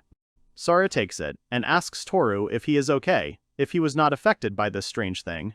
Toru tells them to look at his cloak and says that something like that for the skin of a snake living in a poisonous swamp means nothing. Sarah apologizes and says she should have stopped him. Toru tells her not to push herself so hard. Using the invocation on flying objects is very difficult. Besides, that's what the mantle was made for. Sarah thinks about it and then asks Toru if she can try something. Toru is surprised at first, then smiles. She points her weapon and uses her evocation on his cloak. Toru tries to cut the material with his knife, then says that it has become stronger. He wonders if this means that the skill has reversed the effect of the decay bullet that lowered her defense. Sarah asks how he can handle that, since he can continue using it now. Toru asks what else to continue using. This will be the key to defeating the Labyrinth Lord. Sarah is happy with these words, and Mew asks what other key, what it is, and is it tasty at all. They come out of the cave. The miners are worried and ask if they are sure everything is okay. He of course trusts them. Toru assures them that they will not cause them any problems, they will stop them all, so they don't have to worry. The miner says he understands, and that he will then use his authority and allow them to do so. It will also be to their advantage if they can do it faster, but he is surprised that they have come up with such a plan. Toru replies that the life of an adventurer makes such cunning a man's honor. He asks them to come in 30 minutes. The miner asks if they only need to reach the end of the first level. Toru replies that this is enough for the hobgoblin to react. Toru asks Sisson if he can rely on him if something happens. His group confidently replies that they can rely on them. They go into the cave. Rikaru wonders if everything will be okay with the old man. Hisoku asks him if he is worried. Rikaru asks if it's not crazy to use the fact that monsters are huddled together in the presence of a large number of people to draw the attention of the goblins on the second level. He adds that it won't take long and will make life easier for the old miner, but it means they'll have to fight everything at once. Hisoku laughs. Rikaru asks him irritably what he's doing. Hisoku says that to think that such a selfish person would start worrying about someone else. Half an hour later, Shisan shouts that it's time and that they're heading out. Rikaru says he's ready and determined. Hisoku tells him he probably won't have to do anything. Alesha tells them to stop talking because it's making it hard for her to concentrate. After a while, the miners shout that they are also coming in. Inside the cave, Toru says that the first level is now clear. Sarah asks Mew if she can take a look. Mew shows the rocks and tells him to look at how high she was able to stack them. Toru says that's great, but he'd like to know where the other monsters are right now. Mew asks if it can't wait because she's so worried about those rocks right now. Toru sternly says he'd like to know now. Mew obeys and uses her ability. She sees numerous goblins. She immediately says that there are a lot of them there. Toru says that's great, it seems to have worked. She tells Sarah that they have to hold out. Sarah tells him to leave it to her and that she'll have his back. Toru asks Mu where the closest of them are. Nu points in a certain direction. The goblins tense up. Toru easily decapitates them all. In the passage between the first and second levels, Toru and Shisan run into each other. Rikaru says that it looks like they took care of everything and left nothing for them. Hisoku says that he knew he wasn't joking. The miner says that it was actually just the three of them who did it, and that he has been doing this for a long time, but this is the first time he has seen something like this. This went on for more than a week, and by the time the last day arrived, the head of the miners was speechless. In the Goblin Cave, on the last day of conquering, Binyeta comes to them with Godan. She says that today is the last day and that he was able to achieve the goal of conquering this cave, calling him Mr. Ordinary Hero. Toru asks her if they really dropped everything to see them. Betiana says that, after all, they are rivals, and it is logical to observe the enemy's movements. Godan says that they have done nothing to deserve to be called their rivals, but he admires this way of thinking. The girl asks irritably why he is laughing at her. Sarah greets Betiana, who says she can just call her Betty. She notes that her shirt is surprisingly good quality. She asks her to show her the shop where she bought it next time. Sarah says she will show her and that the shop is simply wonderful. Sarah even suggests that Betty go there together. Betty leans over and says that Mew looks energetic too, but is as small as ever. Mew punches her, leaving Betty speechless. She asks why this girl is hitting her. Mew replies that if they are rivals, then Mew doesn't want to be friends with her. Godan bends down, pulls out the candy and says what a wonderful character she has, so she asks to be allowed to give her the candy as a reward. Mew says that Godan is a good guy and if he wants, he can become her servant. He says that such an idea is simply great. He asks if they can start by discussing the salary. Mu opens his bag of stones and asks if he means this. Godan says what amazing stones they are. Godan says that, however much it pains him, he is a loyal servant to her Lady Betty, and she wonders why she hired someone like that. Toru says that it's time to end this, and that they are heading to the last level. They say goodbye, and say that they are leaving. Betty tells him to try hard there. Season says he believes they can do it. He asks them not to overdo it. Betty says she believes they won't lose, so they should try.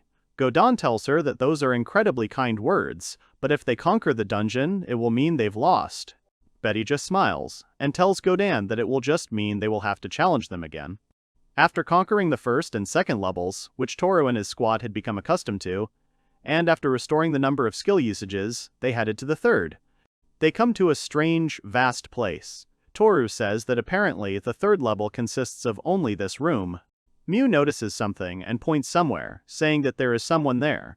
It is the leader of the hobgoblins with his huge bone as a weapon. Meanwhile, Uriel is preparing dinner, and when the cats meow, she places a plate of meat for them. She says that this is all they will get until Toru and the girls return to them. The goblin leader breathes an angry, poisonous breath. Toru tells everyone to get started, and tells Mu separately that he is relying on her. Mu immediately uses both the Thunder Needle and the Electric Spike. He gets this power. It's nice to see that she's been able to use both Thunder Force and Electric Spike without changing her skill tree in the last 15 days. Toru sees Sarah's excitement and tells her that she doesn't need to be so tense. Sarah says that she's just bursting with enthusiasm. Toru prepares to attack and swings his sword. The leader starts to roar. Toru immediately runs towards him. The monster tries to hit him. Toru dodges the blow in a split second and takes away his hand where he was holding his weapon. The monster screams in pain. Toru immediately strikes a second time and only grazes the area of his mouth, causing him to bleed. Toru moves to another spot without hesitation and attacks him, hitting his neck. Toru wonders if he was always this slow. However, after some time, all the monster's wounds heal and the blood stops flowing. In the background, the girls shout at him to try harder. Toru smiles at them. At that moment, the monster immediately approaches him from behind. Toru notices this and manages to dodge the blow. His weapon touches his cloak, and Toru sends an electric current into him.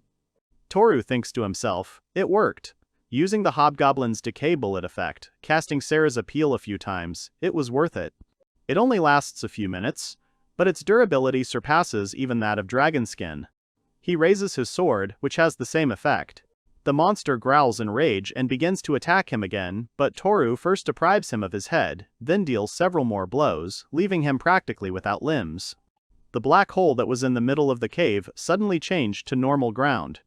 Toru had heard that when the Lord of the Labyrinth died, the black hole would instantly disappear, but this was the first time he had seen such a thing. Girls run to Thor, exclaiming that he was so cool and that it was wonderful, even though Mew thought he would lose. They hug. Toru says that they are not finished yet, because as a prize for conquering the labyrinth, he should receive a skill fruit. He touches the ground. He sees the fruit of accelerated healing. Any damage or abnormalities of the owner's body will be healed faster. Toru thinks it's a bit weird since he already has recovery, but then he thinks it might be useful for healing minor wounds. Toru tells Mu and Sarah that it's great. He tells them to try touching it. Mu touches it. Toru sees physical enhancements, increasing the wearer's physical strength. Toru says that Mu's new skill is pretty good. She is happy and says that she understands. She has become stronger again. An adventurer's job doesn't always involve fighting monsters. Instead, they spend most of their time moving, so the leg enhancements are something to be thankful for. Sarah also touches. Toru sees anesthesia, which dulls the pain felt by the owner if it exceeds his pain threshold. Sarah asks how it works. Will it make the pain feel less? Toru replies that if he remembers correctly, it's the most dropped skill here, and it's very good for a vanguard. Adventurers are said to be able to withstand injuries that would normally cause them to pass out, because they usually gain this skill the first time they conquer a dungeon. However, from what Toru has heard, it doesn't work on small wounds like scratches at all. This skill only works when it goes beyond a certain point. Sarah says that for some reason she feels like she got a useless skill. Mu brags that she got the perfect one for her. Toru only says that it all depends entirely on her luck. As far as he knows, there is only one skill in this place that is suitable for the vanguard, and unfortunately, none of them got it. Sarah notices something is wrong and asks if this is the end for them. Tofu replies that it would be problematic if the ceiling suddenly collapsed on them. After the black hole disappears, the dungeon disappears after about an hour. Then he remembers and asks Sarah if she could check if her skill appeal works. She points her weapon at the fruit and says that she doesn't think anything good can come of it. Toru thinks that he's not working on something that can't be considered an attack, and suggests that they all go back already. He steps onto the round ground where the black hole used to be and feels that it is unstable. He thinks that it is just like that time with the stone slab. He says that it is probably worth checking. He asks the girls to move away. Sarah moves away and calls Mu to follow her. He touches the ground and uses recovery. Everything starts shaking, Sarah screams. The leader's body parts start to regenerate, and he comes back to life. Sarah immediately pushes Mu away from her. The monster pulls Sarah by the hair and pulls her towards him. Toru screams her name. He immediately remembers and thinks that everything is exactly like 9 years ago. Then he says that now everything is different and that he is not alone anymore. He gives the command to Mu, who immediately understands and uses the electric spike. The monster is electrocuted, which frees Sarah. The monster immediately reaches back towards Sarah, but she manages to use the appeal, which stops it, and the next second, Toru deprives it of its head. Toru asks Sarah if she is okay. She says she is, and that it is all thanks to Toru. Mu says that he showed up so quickly that he caught her off guard. Sarah apologizes to Mu for pushing her. Suddenly, Sarah says that when he pulled her hair, it didn't hurt that much. She assumes that it's because of the skill she learned. Toru says that's probably true, to which Sarah replies that she was very lucky then. Mu notices that another stone slab has appeared, which she tells Thor, who stands up, walks over, and places his hand again. He gains a physical enhancement skill like Mu. He says that the skill he gained before is still there, and that he has gained a new one. It seems that using recovery on the stone tablet causes the entire labyrinth to return to its pre-subjugation state. He tells the girls to try touching it too. Sora has received a boost in healing. Sora is happy for her and says that it's great. Toru thinks that he has 6 more uses of recovery left for today. It's probably impossible to return everything to the state it was in just before the stone tablet appeared. If he wanted to pull off the Labyrinth Lord resurrection trick, he needed to sharpen the blade as much as possible. Considering the danger of running into more goblins on the way back, they had 2 more tries. Toru suggests they try. Sarah asks if he's really going to do something, if he wants to remove the stone slab. Toru says that he wants to do it, so he asks Mu to use the electric spike and thunder needle, and for Sora to stay close to Mu. The third time, Toru received pain relief, Mu received accelerated healing, and Sora received physical enhancement. On the 4th try, Toru and Sora received a boost in magic power, and Mu received pain relief. Toru says that this is great, and that now each of them has gained 4 skills. He suggests that they go back. Sarah asks Toru if they don't need his ear as proof. He replies that they don't, because the destruction of the dungeon itself is proof. Sarah says she understands, and that even though he is the master of the labyrinth, not a single magic stone has fallen from it. Mu tells him that she is hungry. Toru says that it's too early to relax because the exploration of the dungeon is not finished until they exit it. They come out of the cave, meet people, and they in turn start clapping loudly. They come up to them. As soon as they exit the cave itself collapses before everyone's eyes, leaving behind smoke and dust. At the evaluation desk, Anna tells Thor that he has returned safe and sound. She asks how it went. Toru replies that they somehow managed it, and that it was a tough 2 weeks with the time limit. Anna says that it's a great job. She asks the miner if he has confirmed that the dungeon has been conquered. He says that he has confirmed that the dungeon has completely disappeared, and that these guys are real adventurers. The miner shakes his hand and says it was fun working with them, and that he looks forward to watching them grow. Anna congratulates them again, hands them the board with new tokens, and asks them to take their tokens. They return home. Sarah sees Uriel standing on the porch and shouting that this is their mistress. They all walk through the city together. Uriel asks if she can really come with them, since she didn't participate in the conquest. Toru tells her that of course she can, and that they called it a celebration for her promotion, but it's also a welcoming party for her. Mu happily asks if there will be a feast. Sarah is also happy. Toru only remains mysteriously silent, not answering the question. They approach Choi's establishment. Sarah asks if this is the place. They go in and are immediately greeted warmly. Dadan says that they have finally arrived, and they have already started. Sako sits next to him and says nothing.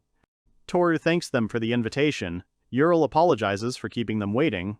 Dadan, with red cheeks, says that everything is fine and asks them to sit here. Dadan points to a chair and says Sarah can sit here. She says there is only one chair left. Mu says she is too small. Toru gestures to Mu's lap, but Sarah happily takes her place, sitting on Toru's lap. Toru tells her that it will be uncomfortable for him to eat. Toru calls Mu. Mu tells Sarah that he didn't tell her. Mu ends up sitting on Toru's knee, and a sad Sarah sits on the remaining chair. Dadan says they seem to be doing well. Mu asks him directly who he is. Mu doesn't know him. Toru tells her that he came to them before, asking him to fix the wall. Sarah says that last time his hair was shaggy. Toru says that it's because he used restoration to return his hair to how it was. Dadan laughs loudly at this. They are served dishes. Someone suggests they start eating. Dadan says that today it is on him, so let them take whatever they like. Everyone thanks him. Sako starts to choose something expensive and suggests starting with it. And Dadan says that he didn't say that he could, so let him not take the most expensive drinks and dishes. Sako tells him not to be so petty, calling him a former adventurer. Sako asks Uriel what about her. She says only if a little. Sako says that then another portion for her. Uriel asks Dadan if everything is really okay. He emotionally shouts to bring the barrel right away and to take the beans too. Toru orders round potatoes and sausage. Dadan is indignant that he always orders this. Toru asks if they have regular drinks. The waiter says they have orange juice. Then Toru asks for 2 glasses. Toru tells Sarah that she can order whatever she wants. Sarah says that she wants meat then. She points to the dish and asks what it is. The waiter replies that it is the foot of a large caterpillar. Sarah tries it and says it is so soft and delicious. Mu agrees and says that these meatballs are very tasty. She asks Sarah if she wants to try it. Sarah asks what it is. The waiter says it is lizard fat and cartilage, skewered, lightly fried, and then stewed. Sarah tries it and says it's delicious. The waiter thanks them. Mu also agrees with Sarah. Sarah wonders how it can be so delicious. The waiter smiles, holds out the plate, and asks her to try it. She drinks the broth and says with surprise that it is delicious. The waiter asks if she understands that a little stewed meat is broth. Sarah now understands. This is the secret. She asks how he made this broth. He says it is a secret recipe and that he cannot tell, but the basis is cooking. If she ruins the broth, then she will not succeed. Sarah repeats his words and looks at the hot broth. The waiter tells her that if she really wants to be good at something, she needs to know the basics well. Sarah thinks about it. Potatoes and sausage are placed in front of Toru. Mu says it looks delicious and reaches for the dish. Toru tells her to slow down. Toru tells her several times to put it back, otherwise, it will burn. She doesn't listen and puts the piece in her mouth anyway. A second later, she starts to burn all over and tears start to flow from her eyes. She starts to scream loudly and cry. Toru tells her that he warned her. Mu runs to Uriel and buries himself in her legs. She calls Thor stupid, and Thor tells her that's why she should listen to him. He places his palm on her head. Although he can use recovery, he shouldn't indulge her every whim. Uriel lifts Mu to her side and says that she is hugging her. Dadan says that it is just nostalgia and that his son was once like that. Sako agrees and says that he is like his daughter, a strong girl who does not listen to anyone. Toru says that Miu has become more selfish lately. Dadan tells him that he should take care of what he has. He doesn't understand. Dadan asks what he thinks he should do. He should make sure he gives her enough love. Dadan says that at times like these, scolding won't do any good. Instead, when the child is upset, he should be there. Toru asks what he should do then. Dadan says that it's okay, because selfishness is the other side of the motivational coin, so let it all out. Let her take her time and listen to what she has to say. Ural says that this is really good advice. Dadan blushes as much as he can and says that he feels young again when such a beauty tells him that. Sarah comes up with something and tells her to look at something. Miu tells her that she is not here. Sarah points and asks her to look at Mr. Miu's chest. Miu opens her eyes and sees the badge.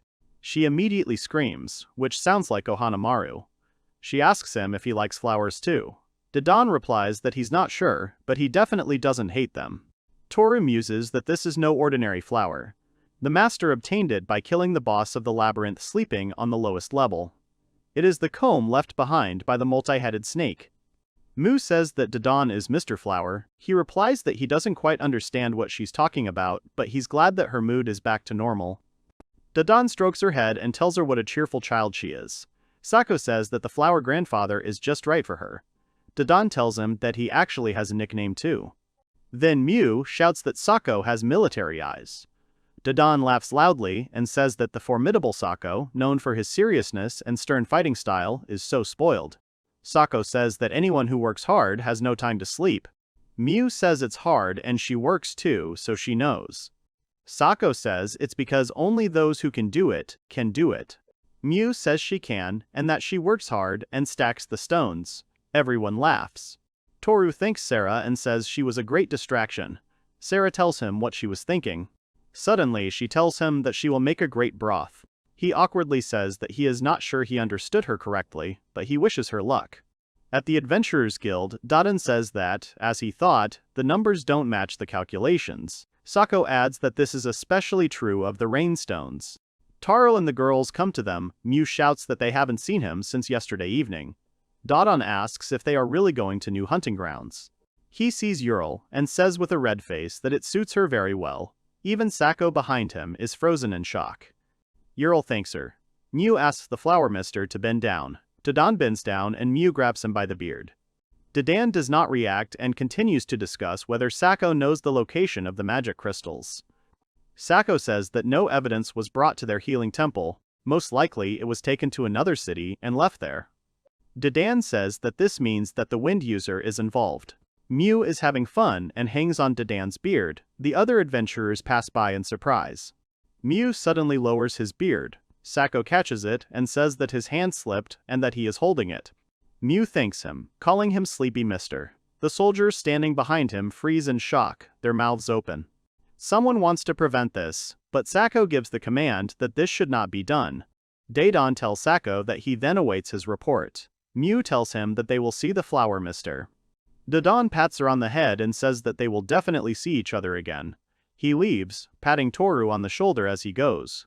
Sako tells Toru that he has finally reached E rank. He reminds him that the non-interference period ends in 5 months. He asks if that is enough time. Toru comes over and takes Mu from his arms. Sako tells Toru to be careful because the next hunting grounds won't be so easy to handle. After some time, all 4 of them, including Ural, ride out in a cart at high speed. Miu is sleeping on Ural's lap. Ural says that Miu was so excited when they first left, and now she's sleeping like a log. Sarah tells Toru that she is bored. Toru tells her that he will be on guard so that they can sleep. The seats on top of the wagon are cheaper and have a great view, but they need to be on guard because goblins may appear from the forest. Sarah says she wants to talk to Toru, who replies that, as adventurers, they should rest whenever possible. Ural tells Thor that he can sleep too because her other leg is free. Thor first lays his head on her leg. Then he gets up, thanks her, and says, maybe next time. Sarah tells him he can sleep with her then. Toru thanks her, but says that it would be better if she lay down next to him. Sarah is surprised by such a proposal. Ural watches them with a smile and calm. Red Sarah says that she will wait until they are alone so that no one will disturb them. Toru said that if it weren't for the nullification, the subjugation would have been impossible. But Sarah was the only one who watched the entire fight, so she plans to raise her nullification to level 2 during this trip. Sarah repeats again that she will make a wonderful broth. Ural and Toru look at her lovingly. After some time, they arrive at some house. Toru wakes up Mu and tells her to get up. She immediately asks if it's time for breakfast. They enter a room where people are sitting at tables. Toru goes up to the counter and asks if this is the reception. The worker says it is and assumes that Toru is new. The worker greets them and tells them, "Welcome to the River of Blood Adventurers Guild." The worker introduces himself. His name is Rishi, he is from the Fukasui family, and he is in charge of the instructions here. Toru thanks him. Ural introduces herself and says she is pleased to meet her. Mu immediately asks her for 3 bowls of meat dango. Sarah introduces herself and tells Mu to calm down because this is not a store for her. Rishi says he will first tell them how and what works here. The return carriage leaves every day at 3 p.m., so he asks them to be careful not to miss theirs, especially on weekends it is crowded, so it is better to book tickets in advance. Toru says that while they were walking here, 3 carriages passed by. He asks if they can get on that particular train. Rishi replies that they are carriages for transporting construction materials, and there is usually not enough space for passengers. Rishi says that there are hunting grounds further on, and that the Blood River has risen very high, so 10 adventurers come here. They usually ask each group to hunt in their respective areas, thus avoiding unnecessary confusion. He hoped he had made it clear to them. He goes on to explain that, to be more specific, upstream, there are people of the red iron class, who are not inferior to the white iron, destined for Yuuzhan. If they cross the large riverbed intended for collection, then downstream they will see the hunting grounds. Toru muses that to get to the other side, they will have to overcome 10 huge hippos that live upstream. He had heard that the hunting grounds were very crowded these days, so there were some restrictions in place, but that was a different story. Toru asks Rishi how they distribute the work here. He explains that it usually depends on the hunters themselves and their enthusiasm. If they show themselves during the day, they end up among the best in the hunt. Toru asks if it's true that there are a lot of disagreements between hunters and adventurers. There are a lot of vague hints about hostile relations between hunters and adventurers. Rishi awkwardly replies that this is not entirely true. He would like to do something about it, but he does not have enough people. He says that if they need weapons or any other equipment, he will provide them with it. He asks them not to be shy and to speak up if they need anything. Rishi says that's all, then asks if they have any questions. Toru says there are no questions and that everything is fine. Rishi hands over the document and asks them to sign. Mu happily asks if she can sign. Toru sternly says no, because it needs his name. Mu immediately becomes sad. Toru remembers Dodon's words about making sure he gives her enough love. After that, Toru pretends to ask if anyone knows how to spell his name. He asks if Mu can write it. She seems to be much better at it. Mu happily says to leave it to her. Ural and Sara quietly laugh in the background. Mu proudly shows the paper. Toru says that she really wrote it. Rishi takes the document and says that his name is very familiar to him. He asks if they have met him before. Toru says that he has lived in the ogre forest for a long time, so it is unlikely that they would have known each other. Rishi says that he understands. Rishi tells Lady Ural that the Bloody River will last for 2 days, so she should try not to be late for her carriage. Ural replies that they understand, then thanks him for his help. Rishi is left awkwardly with red cheeks. They go out and walk towards the river. Mu points somewhere and shouts, "Are they really lifting something? What is it?" "There are many people with bags collecting something," Toru says. "It looks like they are searching for precious stones." He says that the sand here seems to contain red iron. Sarah says that the name is appropriate to their rank. Toru says that basically, the material that can be obtained from this hunting ground seems to have a color that indicates rank. Ural says that the river is a very strange and frightening color though. She hasn't been to the north much, so she's a little surprised by it. Mu asks if she is not beautiful, and that she has such a beautiful color.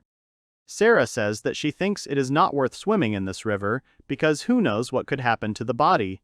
Toru says that she is right, they do not know what is in it, so she tells them not to drink and to be careful. It is also quite resistant to corrosion. If you soak wood or iron, it will rot or rust in a few days. No ships cross this river, which is why it is so quiet. They walk along the bank, pulling Mew on a sled. She sees tents and asks Toru what they are. He replies that these are adventurers' tents and that they can stay and rest here. Inside the tent, people also notice them. One asks if this is the same man who was in the forest then. The second says that he looks very much like him. It seems that it was he who defeated Russell and went to the temple. The other agrees and says that according to rumors, he is very strong and can lay waste to a crowd of warriors, and it would be a shame to be defeated by such an old man. They notice Mew and say she has red clothes. One wonders if they are not adventurers, they can't believe it. Toru and the girls find a free place. Toru asks if they can stay here.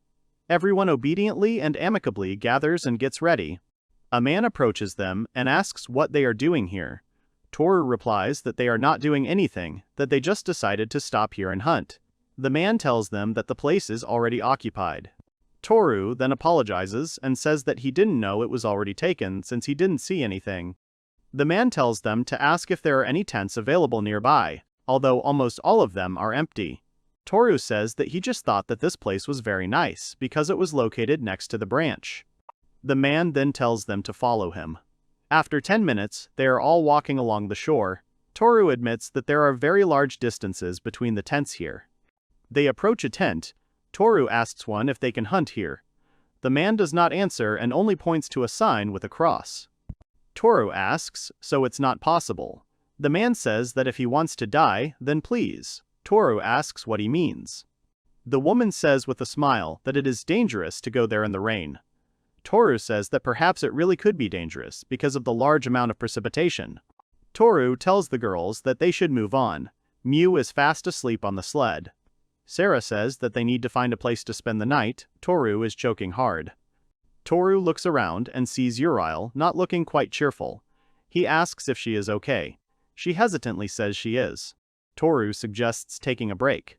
Uriel breathes heavily and thinks that she no longer has the physical strength she had 20 years ago. How she would like to easily overcome difficulties and walk calmly through the thickets, but alas, this will no longer be possible. The plants around absorb energy. This is a plant that has been altered by miasma. It has a habit of absorbing energy from the surrounding organism.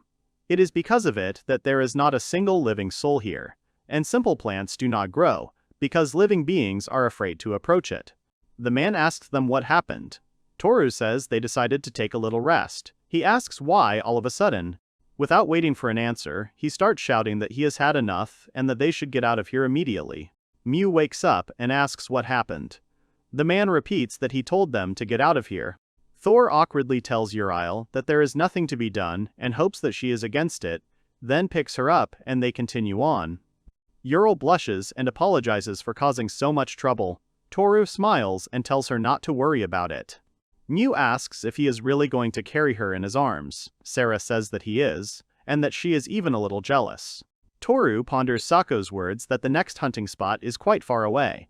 They pass by a tent. Toru says that there is nothing for them to do here, so they will move on.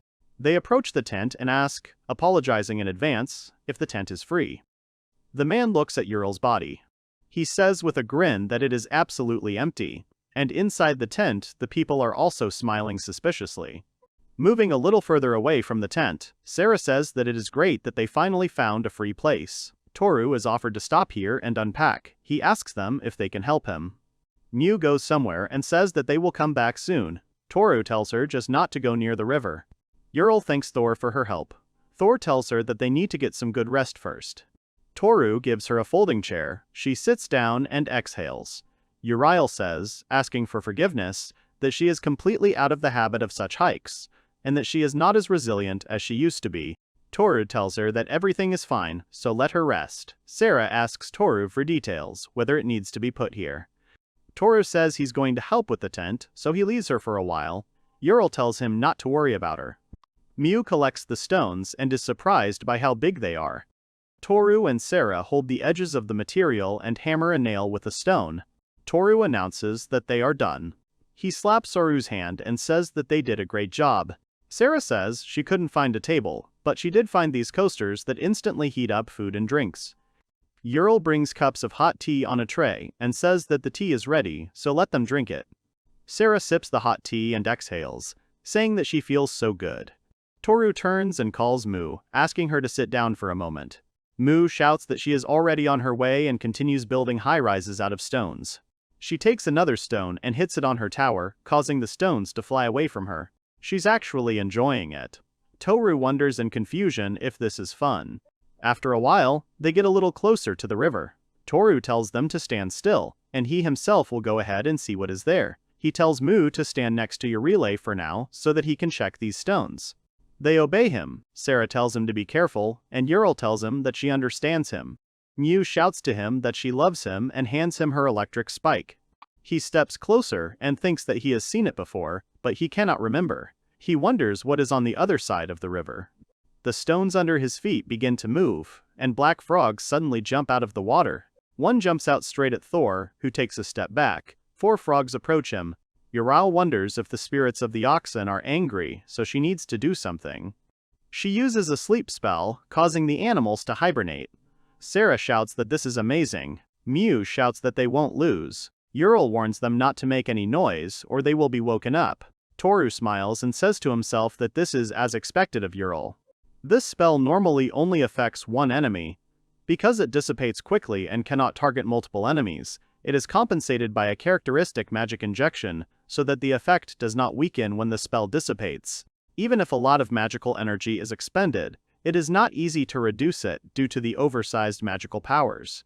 This is a universal spell, so it spreads differently than others and has a more powerful effect. Toru uses his sword to kill monsters. The frog's skin has poisonous spines, so you can't touch them.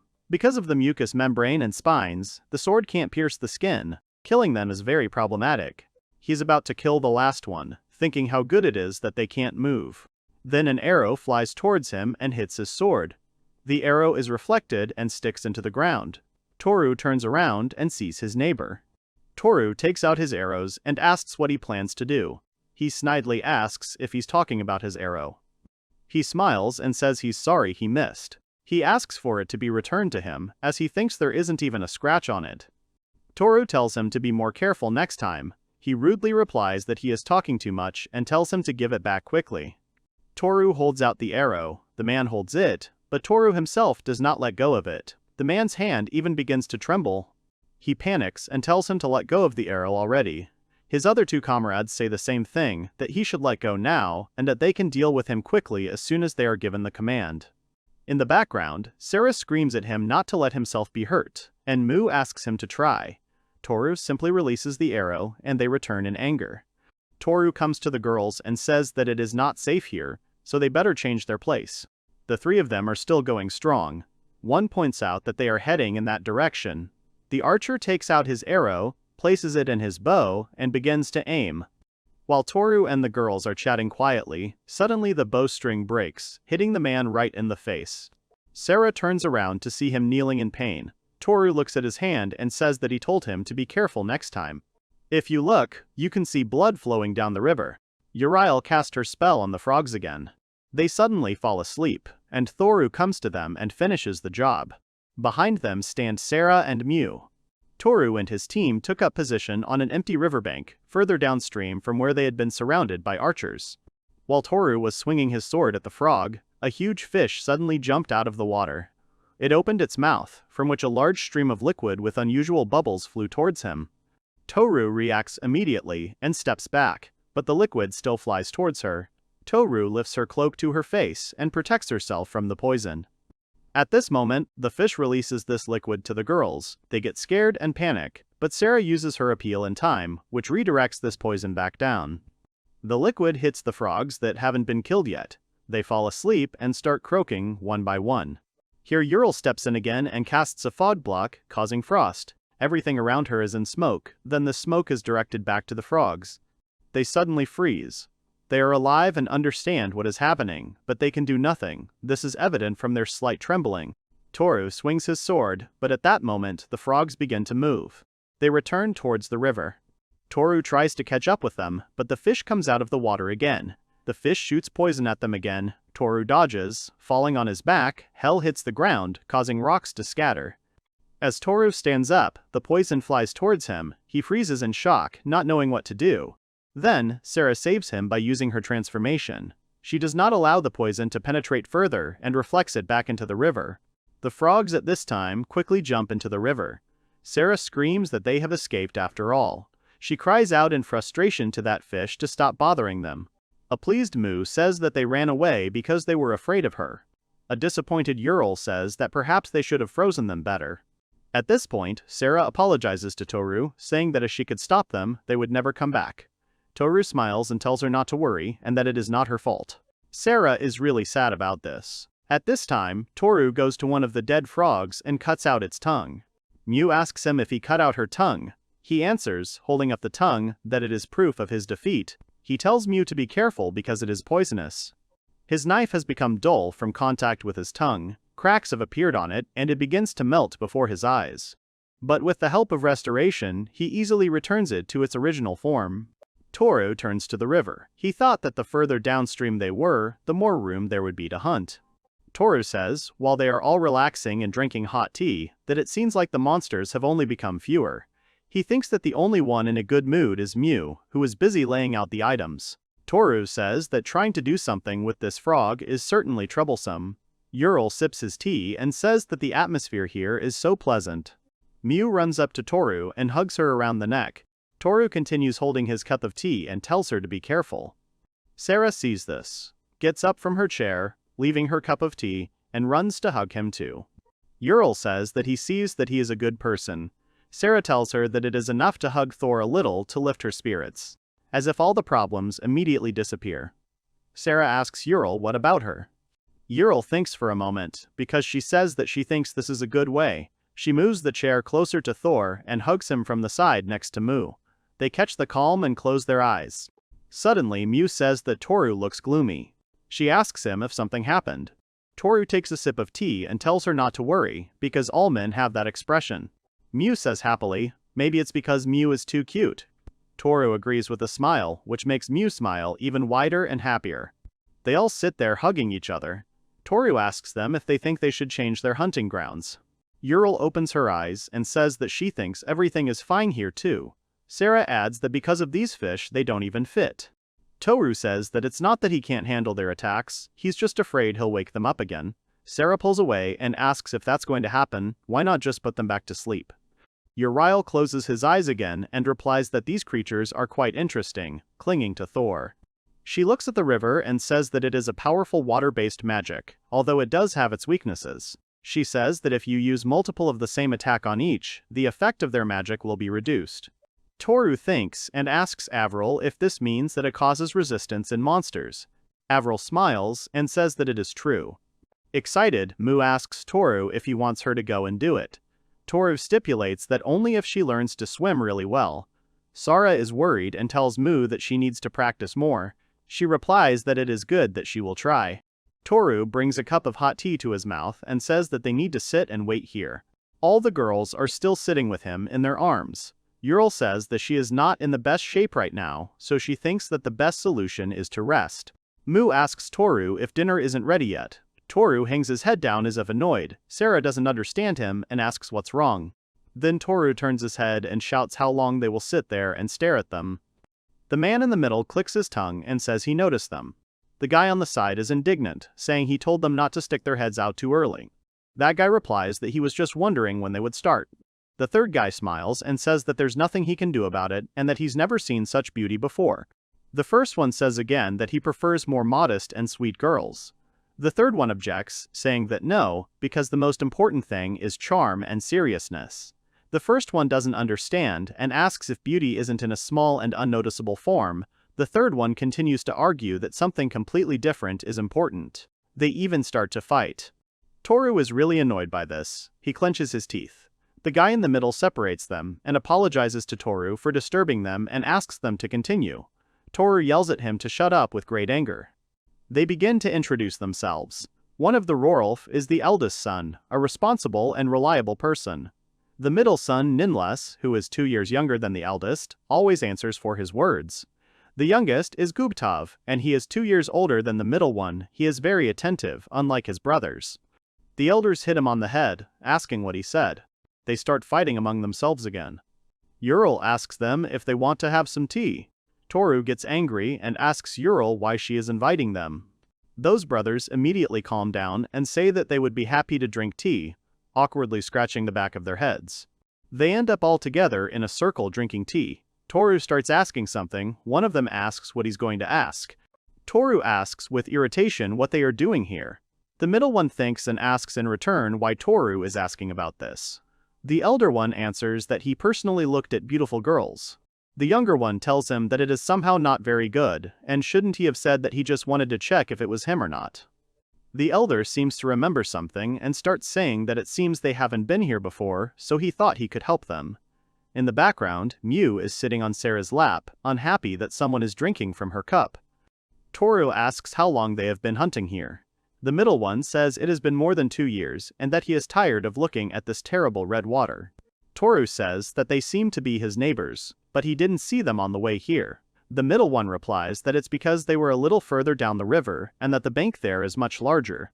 Toru asks what about the prey then? He replies that there is none at all, and that downstream it is all the same. Toru then asks why they don't go the other way. The middle one with a sad face says that they can't go there because they don't have money. He tells them that for people like them to get to that place, they have to pay a huge amount of money. Toru asks them to tell him more about it. He agrees and suggests that the Bloody River spoils be roughly divided into 3 main categories. The upper reaches are the most fertile, full of rampaging hippos, red-finned crabs, and other monsters that provide income in the form of materials and points. But as he said, it is popular, so it is not so easy to get there. The next is the middle course, where they have already been. You can see red poison frogs there, but when it rains you might see others too. Toru asks what the sign with the black cross mark is on the way here. He says that's what he was talking about. If they hunted there, they would have problems. He talks about the lower reaches, where they are now. It's too far away, so of course you can catch fish here, but mostly they just get in the way, so it's the worst place to hunt. Toru says that's why there are so few people here. Totu says it's better to wait until the middle reaches open up than to hunt here. He says that although there is more game there, it is still not very suitable for hunting because there is a lot of competition. Toru says that if you think about it, he was kicked out of there for just standing there when Ural got sick. He suggests that they probably thought they were going to rob them. Toru asks why they would think that. He replies that many pretend to pass by, and then grab the prey and run away. He says that they were almost deceived, so that the neighbors will consider them the main threat, and it will be everywhere. But even if they hunt in the middle reaches, they will have to rise to leave this river. Toru asks again, is this serious? He says that this is true, and that there is one faction. These factions take part of the spoils, monopolizing the profit depending on their belonging to one race or another. Toru asks if he himself is not one of them. He replies that if that were the case, they would not be here anymore. His brothers support him. After some thought, Toru asks how they can get to the upper reaches. He takes a sip of hot tea and answers that it would require a lot of money.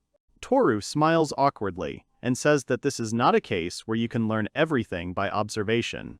The middle one says that they can stand up for themselves, but if someone attacks them, they are unlikely to win. The elder adds with disappointment that they can't even use magic. The younger one sadly says that he doesn't like fighting because it ends up bleeding too much. The situation is relieved by Ural, who asks if they would like another cup of tea. The middle one happily thanks her. He says the tea is very tasty. The younger adds that he is nervous and his throat is dry because there are so many beauties around. Ural laughs coquettishly, covering his mouth with a small fist, and thanks him. She brings hot tea. Toru asks them if they know the people who are in charge here. He sighs when he talks about it. The Red Thunder, Purple Eye, and Red Tail tribes have excellent hunting grounds. They contain almost half of all the river hippos. In fact, they themselves are one of the Purple Eyes, which is why they were invited here. But the head of the Dodero tribe is a very unpleasant person, in his opinion. Toru is indignant. Why is no one saying anything about this? He replies that there are rumors that the rebels simply ended up drowning in the river. There is silence as Toru remembers Rishi's worried face when he asked him about the conflicts. He continues his story and says that the people in black suits are now doing whatever they want. They are from the Adventurers' Security Department. Toru then asks what happens next. The brothers didn't even understand him and asked what he wanted to say. Toru asks, "They're not going to continue this now." The middle guy smiles and says that Toru is no slouch. He says that they have a plan. The older one says he bets they would all drown in tears if they brought it to life. The younger one says he's not ready yet. The eldest awkwardly asks Toru to forget about it, who simply agrees. The middle brother says he can teach them some tricks, but first he asks to give him a break. He asks them if their problem with the frogs is because the fish are in the way. Mu says that it is, and Sarah adds that it is difficult to deal with. He says that it is very easy to solve. Sarah asks how should they drag the frogs away from the river. He says that the further they are from the shore, the less likely the fish are to notice them, and the less likely they are to be hit by water bombs. Then Sarah adds that it's not that simple, because frogs don't go back to the river at all. Sarah immediately gives in, and the brothers say that it will be so simple that they will be shocked. They offer to demonstrate it to them with a smile and a thumbs up,